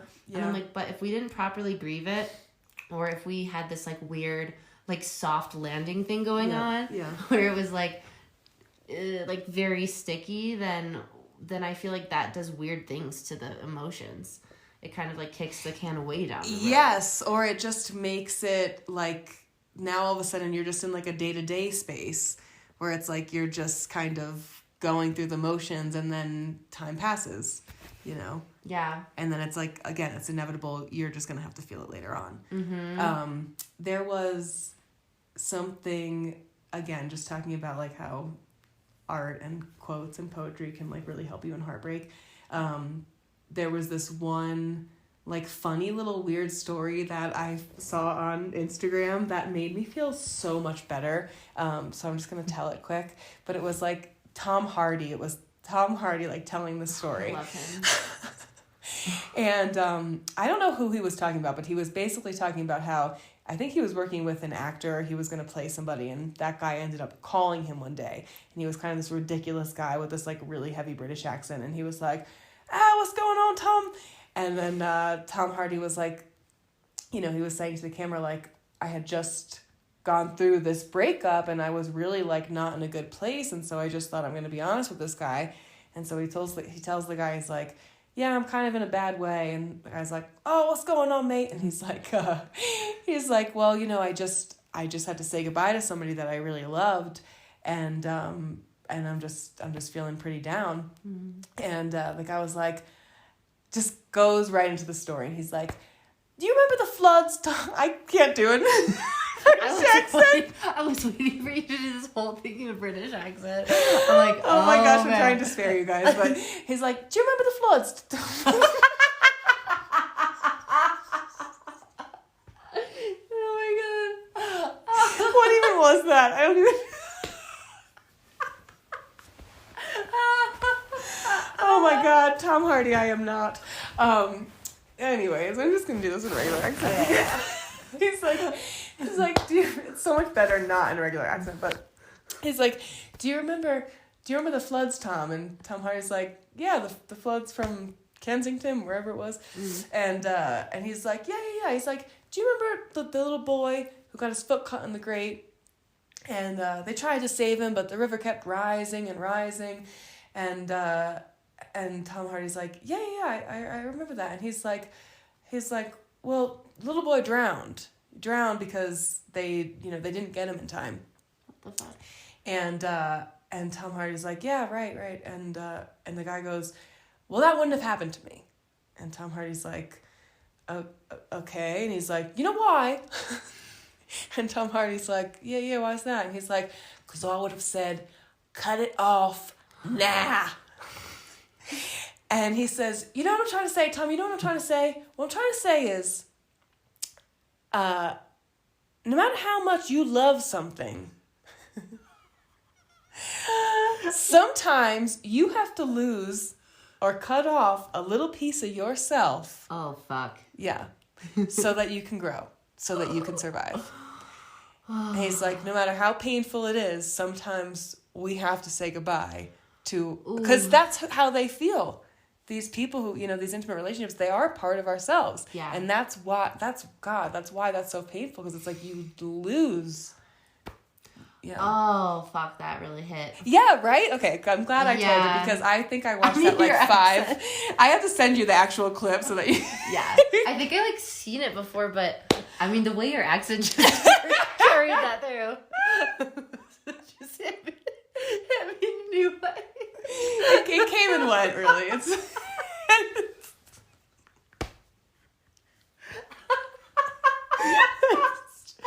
I'm never going to be able to listen to this. It's so funny. Oh my god, I think mine might be worse than yours, but I'm just happy that we're both very bad at accents. But it really does feel like a amputation or something. It's like how could I go on without this? How are you asking me to remove a part of myself and just live without that from now on? Yeah. It's just that feels impossible. Ugh, but you do it. Yeah, I honestly, and it's how do you even know how? It's you really do. It is just all time. Because oh gosh, yeah. It, that person is that's your person. You become one another, and nobody else understands that connection, and it's so it's so beautiful at the time that it is, and how much you probably needed each other, and how much you loved each other, and it just can be such this pure thing, and it's very confusing, especially when grief hits you later on, and you go well, I still love that person so much. Yeah. But then there's like the reality of it where it's like, it just can't be. And you know that. And that's, again, back to the intuition thing. Yeah. Like, you fucking know. Yeah. Again, if anyone's struggling with, like, a relationship or, like, I remember my friend Emily Workman sent me the book Tiny Beautiful Things. Have you read that? No. By, I think, Cheryl Strayed. But it's, like, a collection of her essays that she wrote as, like, an advice column. Yeah. And, I think they just made a show about it on Apple TV or something like that. But it's basically, like, she writes advice to people. And it's just really good because all these people asking their questions, like, they're just human things. Yeah. And one of them was, she compiled 3 different women's letters to her because they were all about, this guy, like, I love him so much, and, like, I just love him so much, I couldn't imagine my life without him, it would kill him if I broke up, but, ... I feel like I have to go, or, like, you know, something like that. And she's like, I'm paraphrasing this, but she's basically like, I'm writing to all of you guys at the same time because I'm going to say the same thing to all of you, which is, like, you don't need a reason. If you want to go, go. Yeah. And you don't owe anyone an explanation, including yourself. Yeah. And that book, like, hit me. Yeah. And I was like, that's so true. And then I have another hilarious analogy, which is this guy named Jim. Jim, if you're listening to this, I fucking love you. He came to Dreamblade as a guest, but he told me this, like, metaphor that I'll never forget because it's a little gruesome and weird. But he was like, you have this chicken that you have to kill. Okay. So you can go ahead and, like, chase the chicken around for a long time and just, like, kind of avoid the killing it. Or you can just grab it and slice its head off. But eventually, the chicken's gonna die. The chicken must die. Do you want to chase the chicken around and waste both of your time? Yeah. Or do you want to just do it? And I'm like, I've spent so much of my time chasing the chicken. Yep. Because you just tell yourself whatever you need to tell yourself for whatever reason it is to either stay in the relationship or whatever reason you think that. Also, a lot of times what happens is, like, you get so caught up in your day-to-day, right? So, like, you have, like, this is what kind of my relationship started to be like. You had all this life stuff going on, and it would be like these little, like, bombs going off.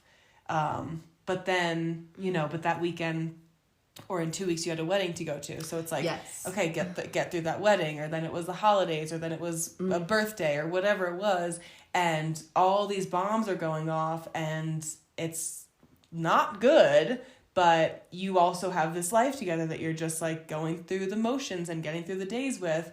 And I mean, I think that kept me in my relationship for a while, just, like, dealing with, like, this thing and then that Life thing and then stuff. this family thing and then that family thing. And, you know, and then eventually it's like, this just literally cannot, it just can't last anymore. Yeah.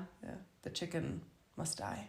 The chicken must die regardless. Like, there's nothing you can do, no amount of, like, pleading and begging and chasing. Like, you gotta do what you gotta do. Yeah.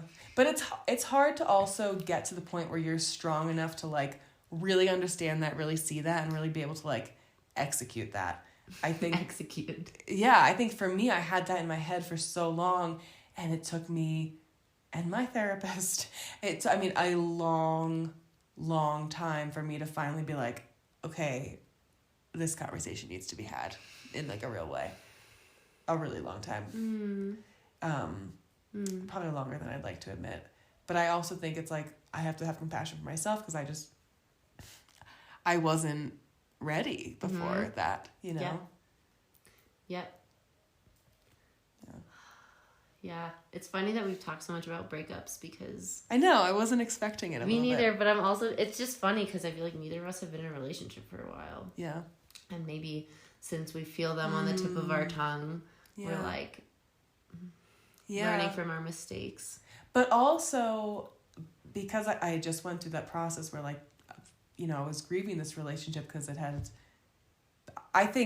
basically been a year, and the grief hit me around that time. I also understand how important it is to, like, hear others that are going through that pain. Like, when you're in the thick of it, it's like, all I wanted to do was latch on to, like, we talked about those breakup playlists, but also, like, things like this and podcasts, and, like, sometimes when you're, like, I don't know who necessarily this is for, but I feel like there's somebody out there who's, like, on the precipice or going through it and is, like, needing to just listen to two gal pal idiots, like... I mean, that's gotta be what this is, right? Because everything happens for a reason. There's a reason this is coming out. I bet there's... If you're listening to this, it's okay. You're not alone. But seriously, we all go through the same shit. And... yeah, people hopefully can learn from our mistakes, and even if you're not learning from our mistakes, it's like we all do the same shit and make the same mistakes, and that's okay. Again, that's human. Be gentle with ourselves. There's no shame in that. And the breakups are so sticky, man, but I can't tell you how many people I've heard come to Dreamblade and their biggest thing is a breakup. It's like so many people that we don't talk about this stuff, especially men. They don't talk about how much it actually affects them, and then they come to a fucking ayahuasca retreat center, and sure, they have family traumas and all this stuff, but their breakup is their thing that's crushed them the most.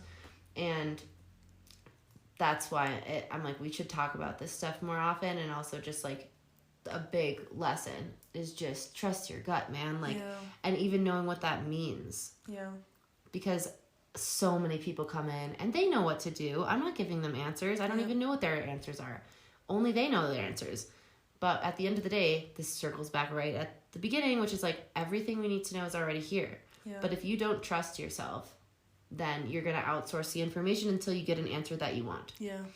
And I did that for so long. It's like, please, somebody tell me why I should stay in this relationship. Yeah. Because I do not want to end it. And also, just a reminder that relationships can really blind you. And you can really lose your sense of yourself, but also just, like, the reality of the state of the relationship. I think, speaking from personal experience, like, I think I was so unconscious and unhappy in my relationship that it took me getting help and seeking healing outside of the relationship to be able to actually see the reality of how bad the relationship was. Amen.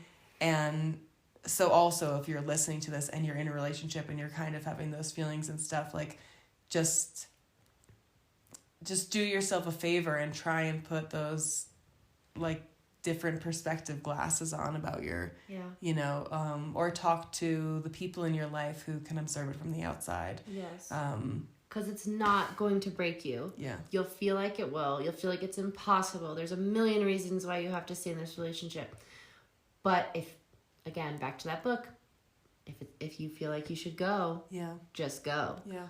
And I remember in this book, she also talks about, like, imagine if there was a button that you could press, that if you press this button, you are now out of the relationship and no ties were left. So you didn't have to say goodbye to them. Like, you didn't have to worry about the family or, like, living together, furniture, anything. Like, you literally were just done. Yeah. Would you hit the button? And I remember reading that and I was like, I think I would. Like, I think I'd hit that button. And that's when I knew I had to do it. Because you have to hit the button if you feel like you got to hit the button. Like, and everything will take care of itself. It might feel so impossible, but, like, you can do it. You will get through it. Yeah. And it will become easier. Like, it will get easier. I think when I finally knew that it was time to have the conversation, make that decision, I remember having this very strong feeling that it was as if I was like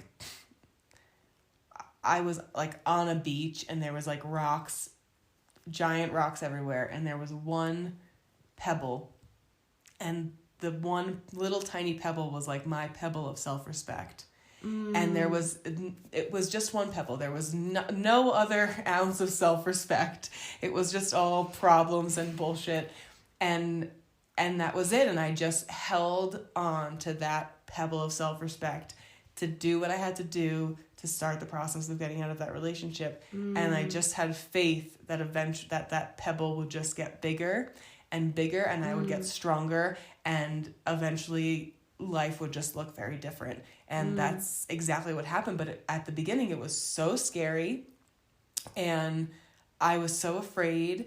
And yeah, there was just a lot of fear around it. But I just, like, in listening to my gut, I knew that there was that one pebble, that pebble existed. And if I held on to it, like, I could get out and I could change my life. Yes. And that, like, that's so beautiful. And that really hits me too, because I think a large part of why I stayed in this particular relationship for so long was, like, I had no self-respect, I had no trust in myself, and I fully believed that no one would love me as much as this man would. Yeah. I was like, I can't do better than this in terms of, like, somebody loving me. Yeah.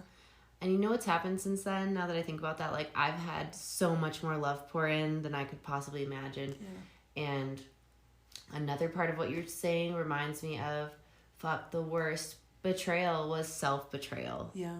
Like, I could handle, like, other stuff, but thinking about my own self-betrayal was so heartbreaking that I was like, I never want to do that again. Yeah. I never want to shave off little pieces of myself. Absolutely. Yeah. Or stay in a relationship too long or anything like that. I need to be so strong in my self-love and self-respect that I will always choose me. I will choose myself every day. I commit to falling in love with myself every fucking day because it is my most important relationship. Yeah. And if you have that, then, like, whatever else is going to be okay. Yeah. And I mean, sometimes these relationships, you lose your ability to understand that you've lost that self-respect or that kind of relationship with yourself, you know? Yeah. It happens so slowly, so subtly. Yeah. And then all of a sudden, where am I? I have shaved off so much of myself to just be in this relationship. Yeah, where am I? Like, who am I? Yeah. What am I doing? Yeah. And it's cool being single now, but it's also scary because I have come to love it so much that it's like, oh man, what's gonna happen when I add another person into this equation? Again, just I have to be very, like, committed to myself. That's just the message that keeps coming through to me over and over. It's like, stay committed to yourself.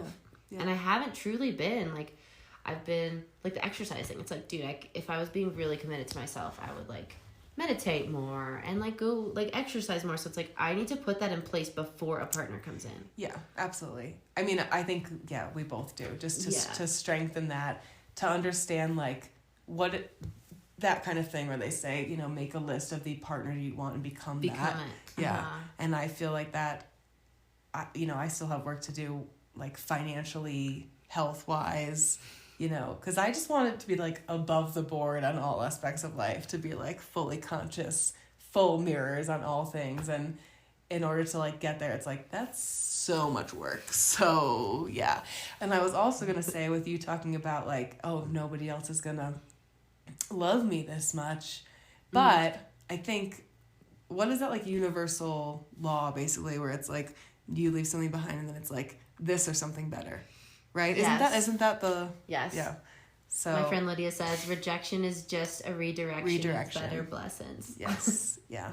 Yeah. But it's actually true. I totally believe that. And if you look at your past and then you look at all the relationships, it's like, I think they do. You do evolve.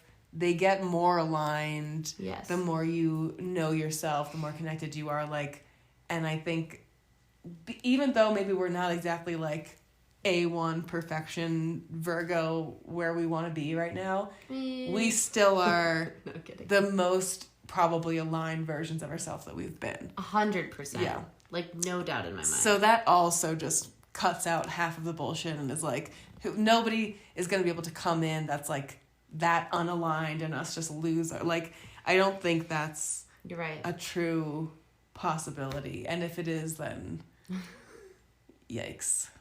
For us. But. No, we're not calling it. No.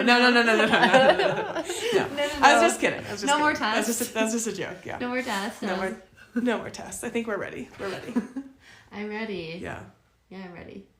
I'm almost ready. I think like I'm gonna have like a ceremony or one day where it's like it's really gonna hit me where I like outwardly tell the universe like, listen, I'm ready. Dude, if you ever want to have a ceremony like that, that would be cool. Yeah, when we're both like fully, because I just believe in, I mean, I know that you do too, but it's like the way that I see calling in the future guy, like I felt for a few months now, like I'm like Abraham Hicks says, like I'm ready to be ready, but I'm not, but I just feel it in my bones. Like I'm still just so much in my being single and like truly single, like working with the plant medicines, like not fucking around. Dating the like, plant medicine. Yeah, pretty much. Like Wachuma is my baby daddy. And like I'm cool with that for now. But I also am like really excited to know that my game plan is like I'm going to let the universe know the moment I'm like, all right, game on. Like I'm in it, you know? Because I think if I'm being honest, like I'm not now. And that is totally okay. That is okay. But it's like, I think it's better to not even be in the wishy-washy place of like, right. Well, I'm single, but I, you know, because I really feel inside like I am. I'm not there yet. Yeah. And I don't know about you, I'm guessing you're similar, but like something I've realized the past like 2 years of basically celibacy is like not basic, so I don't know. Whatever. I'm getting tired. But like she's not getting laid, so that's I haven't had sex, people. But like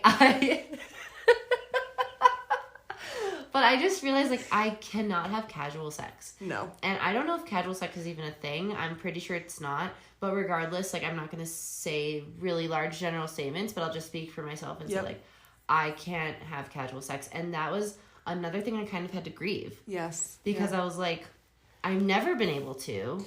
I've only had like one night stand in my life really, and it sucked, and I was like, never again. Yeah. But now that I'm in this like single period where I'm like, oh, you know, sexual energy. Sorry if my parents are listening to this. You've made it this far. My biggest fans. I love you so much. You can turn it off now. No, but seriously, I feel like, you know, unlocking that sexual energy and all this stuff, and then it's like, well, I want to kind of like experience that, but then it's like, but I have to wait for the right match, and the theme is the stomach, it's the patience. Yeah. That's so weird that, because so weird that you went right to that, because the moment before that, I literally just felt in my stomach like, I've got something. Oh my God. We've been having like weird, like everybody in our circle has been having stomach issues, but I also think it's like this related to the root chakra being blocked, even though I know that's not root chakra, but it's just like kind of the same feeling where, the message I keep getting about that too is just like patience. And now I'm just like, oh, patience, like that kind of sucks because I do feel so ready and I do feel like I can wait. But how long am I going to have to wait? Am I going to have to wait till I'm fucking 40 years old? Yeah. I'm not going to wait that long. And I also don't want to give up, though, because I've heard people who are like, oh, yeah, I've waited around for my soulmate. That didn't happen, so I settled. And I'm like, yeah, we've talked about this. I'm like, that's not going to happen to us. No.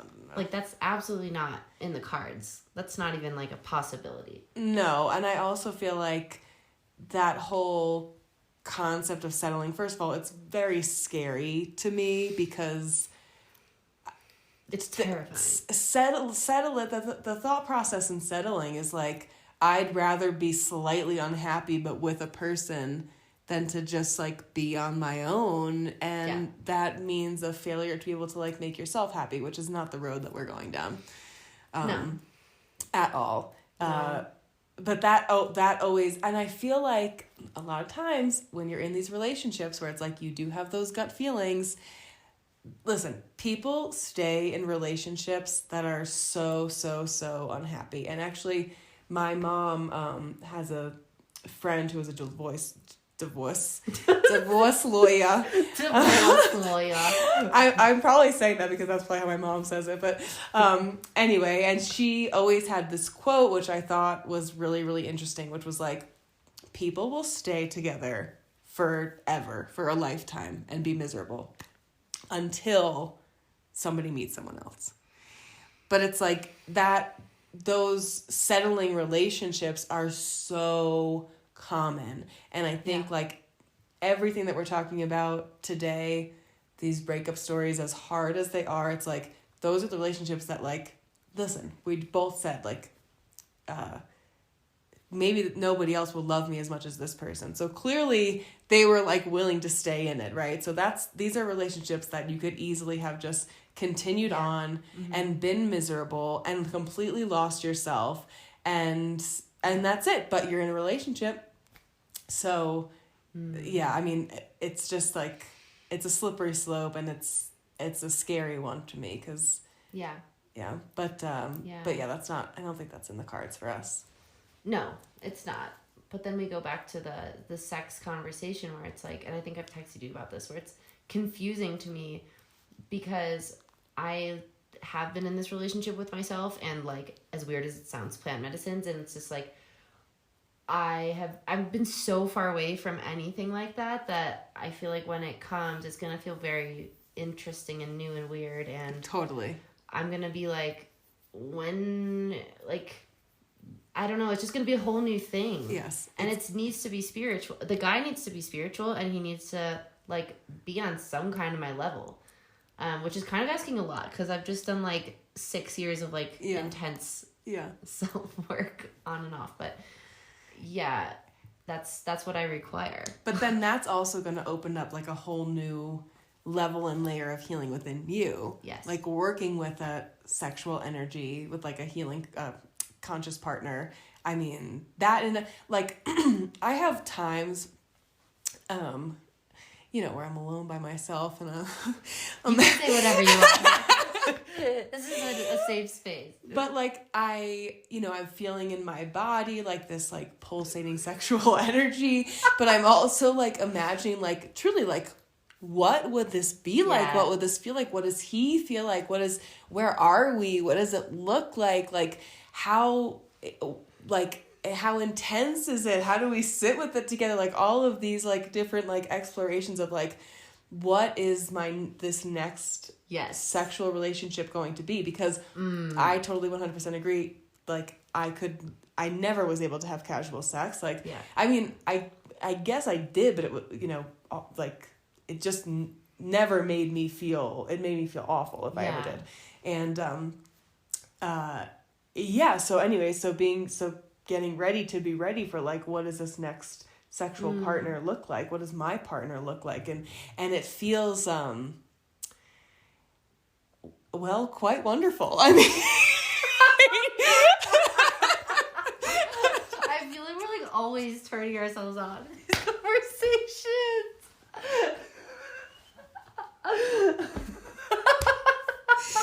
But I will be honest with Wachuma specifically, and I don't know if anybody listening has had the same experience, but there's something that I notice a lot of women experience with Wachuma, which is the medicine.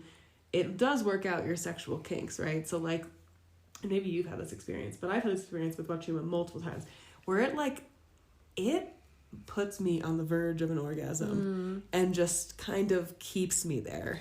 And it's like that's crazy. It's a little blue ballsy, because it's a long ceremony, but it's this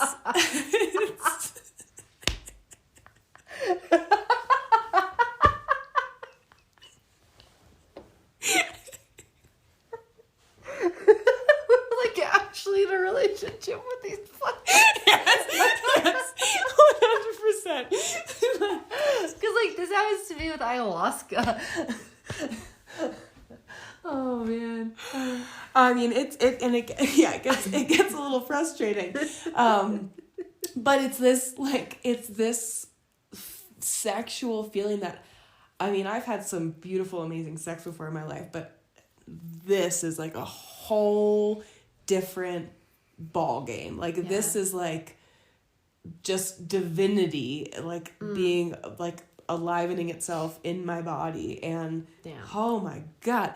And then but when I really connect with that and like feel into like, I cannot wait for I cannot wait to like reintroduce sex into my life and like really like explore it and play with it, and like can we like put that sexual energetic bubble around us both and just like explode together. Yes. Because to me, again, not to get like too deep, but I probably will, sex has been so obviously misunderstood, and like, you know, there's so much shame and guilt and repression and all this stuff around it. But then there's also the whole porn thing where like it's just making people so desensitized, where that's also how I used to view sex, was just like this like hot, horny, like bodies, like purely physical thing, where you get desensitized and you are less sensitive, like you're just like less present, right? And your brain's kind of fucked. And what sex can be is like, a divine union, or like this beautiful, I'm speaking as if I know, like I haven't actually had this like wonderful divine cosmic. It's still, I don't know, I think on some level we do know. Like I think know. It's like alive inside of us. Yeah. It's just hasn't been. Yes, because the church like has always, this makes me so angry how the church is like, you know, no masturbation, no sex and all this stuff. And I'm like, that's because, I mean, a lot of reasons, but one is because like, that's like, it's such a powerful thing to find divinity within yourselves and each other. And they're saying, no, you have to go through the priest to access God. Yeah. And it's like, or you could access God through an orgasm and like fully, because good sex to me is also about vulnerability and intimacy. And you can't have that level without being fully vulnerable. Yeah. And like surrendering and being present. I was just gonna say, and presence. Like presence is that intimacy. If you're not present while you're having sex, it's like you lose so much of what makes sex enjoyable. I mean, it literally is truly about like being in that present moment, connecting with one another, and yeah, I mean, it's the act of the divine. And that's what creates a freaking life, like a baby, like, and you're bringing something into this world through that act. That's fucking godly. And I just feel like that's been lost. Like we actually don't know what that looks like because we've been shown porn and we think that's what sex looks like, but it's like we don't even know what it could look like. So I think we have to rediscover, I mean, I know I have to rediscover that. Like, what is that? And like you said, I already know. Yeah. I just haven't been, like, I've been such a, again, sorry, this is like TMI, but we're just fully going for it on this podcast. But like, I have always been a performer, and not just in sex, but like in life, like performer / prover. It's just like always like, I can be whatever you want me to be with a smile, and that includes sex. And I didn't even think about doing it for my own pleasure. It would just be like for theirs. Yeah. Like constantly, like whatever you want. Like, was that good enough? Like, was that great? Like, not even like, oh no, don't spend time on me. Don't worry about me, because I just, first of all, didn't think I was worthy. Yeah. And second of all, like, just honestly wanted to give, like, didn't, and third, like, didn't think they could do it. Yeah. Did not think they had it in them. Another thing that's coming up too, which was like, has been a theme for us that we've been discussing a lot this week, is like, because we've both experienced sexual trauma, and like sexual violation, which I think can mean a lot of things, but like one of them that just came to mind when you were talking was like being in the relationships longer than you're supposed to be in them and continuing to like be sexual with that person. It is like a violation. It's a violation in your body and your womb and like the whole thing, right? And I think sometimes we collect a lot of those different violations, and it inhibits us from being able to like really connect deeply sexually, so I love the path that we're on, and I'm so deeply grateful for the path that we're on, because for me it's been incredibly healing, for many reasons, but namely it's like all of these sexual traumas. I feel I've been able to like really go deep into my womb, clean it out, clear out the cobwebs, plant new seeds, like, and just give it love and release all of these different, what was the word I used before? Different, just violations and transgressions that happened in my own body, you know? And I think it's really hasn't been until a lot of that healing has occurred that I feel now I do know that this like beautiful sexual energy lives inside of me and is like ready to be expressed whenever it's time. Yeah. Yeah. And I do think it's important to talk about also. I mean, all these things, because it's just like, again, there's so much shame around all this stuff. Yeah. And what is everyone thinking about all the time, whether it's conscious or subconscious? Sex. Yeah. Like, yeah. if you, like, that's just human. Yeah. That's like how we procreate. And yeah, I just think I would love for it not to be so stigmatized, but also not just to be like normalized within the porn boundaries. It's like, that's so not what it is. That's so not what it is. Yeah. I mean, sex is everything. Sex is life. It's expression. Why we operate the way that we operate, why we dress the way that we dress. It's influenced so much of society, so much of our culture. It's like this thing that's bigger than us, but it's also this thing that creates us, that makes us. It's just always alive around us, and it is like the divinity within us. Like that's what it is. Our sexual energy, our ability to create, you know, a woman's ability to literally create life inside of her. I mean, to awaken that is like the most powerful portal that exists in this world. I mean, it's incredible, and we've cheapened it so much, and we've put so much shame on it, and about how women are supposed to feel in their bodies. Like, for a woman to be fully liberated in her body it's a hard thing for a lot of people to be able to actually digest. Even women. I mean, even for like a woman to watch another woman who's like sexually liberated, it's like it can be so triggering, disorienting, like just fully uncomfortable, and it's what's more beautiful than that, you know? I mean, it's the same beauty as a child to me, and it's like but that's a huge one actually, is the shame around sex. Yeah, but if we can reclaim that and reclaim our own bodies, for God's sakes, and like, and our own pleasure, that also is like another crazy thing, right? Like our, you know, that concept of like, when you are in orgasm, are you able to really fully experience every second of that pleasure? Because that's a very, I mean, it sounds like, of course I'd love to, like, let me ride that roller coaster.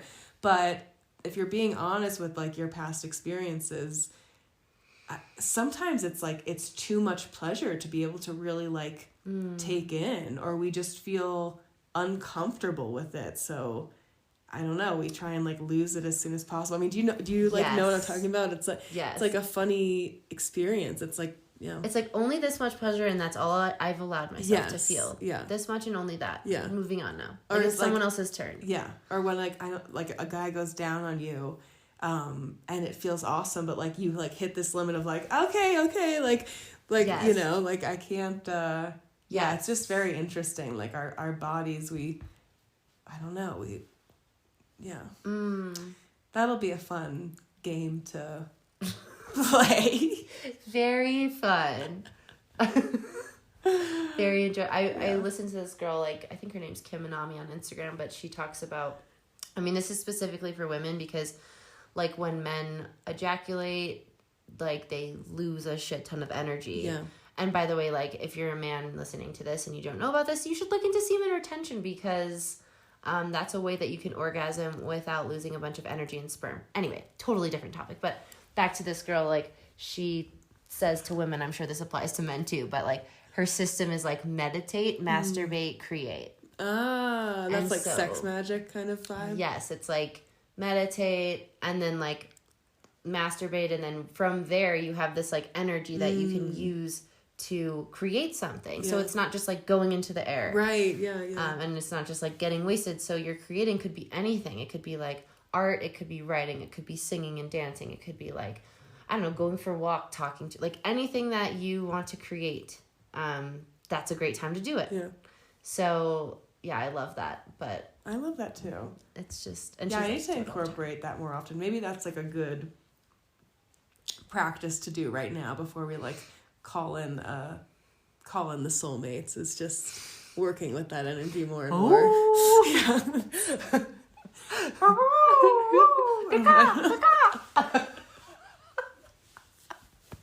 I saw this. Maybe they're together right now laughing. We don't know. That would be so cute. I saw this comedian who was so funny. She was like, I'm 37 or something like that. And she's like, and I know my soulmate's out there, but when I meet him, like, I'm just going to be like, dude, this guy, like, I waited 37 years for this dude named Kevin. Like, he's just like an average dude. Like, I don't, like, if there was a block of people lining up and they told me I'd have to wait 37 years for my soulmate, I'd be like, and it was this guy, I'd be like, no.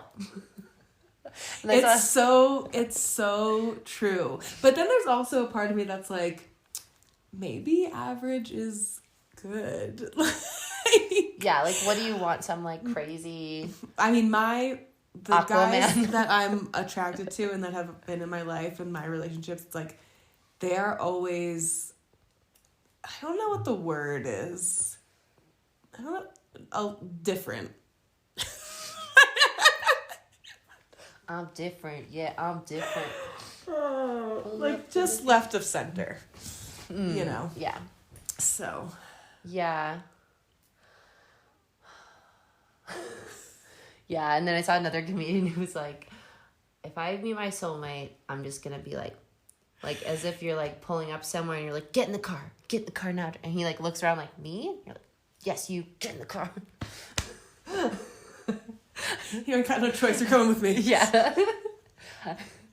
Yeah. I wonder if it'll be something like, or just like imagine if it was something where they come into town and you're just like in your room and start sniffing around. You go, I think are those my pheromones of my soulmate?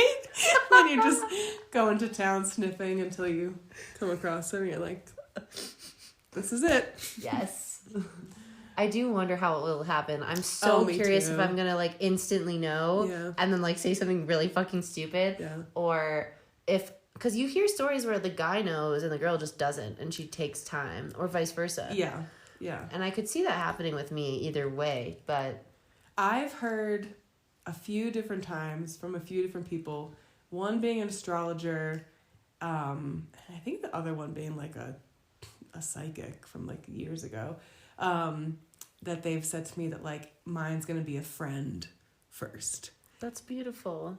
Yes, which is totally beautiful, and that's what, like, my last relationship was. We were friends for years, and that ended up being, like, the greatest thing. So, obviously, I thought that would be it. Or maybe that was it, but also, like, that they'd be in my life for a while before I'd have any clue that they're gonna be the person. And I'm like, I feel like that one's interesting to right me. I'm like, I feel like that's not gonna happen. There's like a few times where I'm like inaudibly whispers name. Well, it's not recorded, so we can't prove it if it comes true. But we'll both know. Yeah, because that thought has crossed my mind for you too. But I love that for you. We'll see. I mean, whether or not that happens, like, he's still a really great friend. Yes, totally. Yeah. I just don't see that happening for me at all. Yeah. Like, at all. I would be shocked if it was someone I knew or, like, someone who was friend turned lover. I just, like, can't. Yeah. I say that now, though. Like, I never say never. I don't fucking know. Yeah. I mean, I feel that same way, too, where I'm like, if, like, it's felt right for other times in my life, probably when I had a bigger social circle, but now I'm like, who? No, there's no way. Yeah.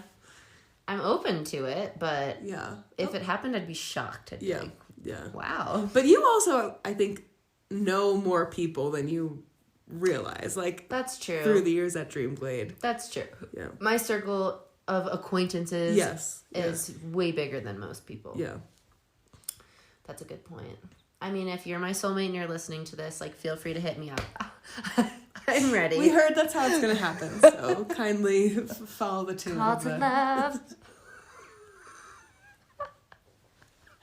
Maybe it was your rendition of the Kelly Clarkson that'll do it. Yeah. Like under the breath, like half-ass singing. And for like 45 seconds, you were giving it. I literally forgot we were still. I forgot we were recording for a second, and then I'm just like so into it, and I'm like, oh my god, well, that was an adventure. All right, we've probably talked. Oh my god, it's like plus 2 hours, but that's a nice. That's a good length. It's a good length podcast. Yeah.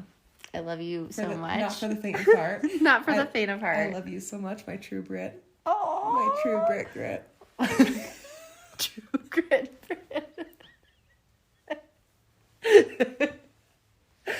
Yes. I love you so much, Paige. I don't have a cute nickname for you yet. But we will have to come up with one. I mean, 12 gauge Paige. I was going to say, you could go with the old 12 school. 12 gauge Paige. We love it. Yeah. All right. Thanks for listening. Thanks for listening. If you have made it to the end of this podcast, I just want to say a big, big thank you. Thank you so much for listening and for your support. I love hearing from you guys.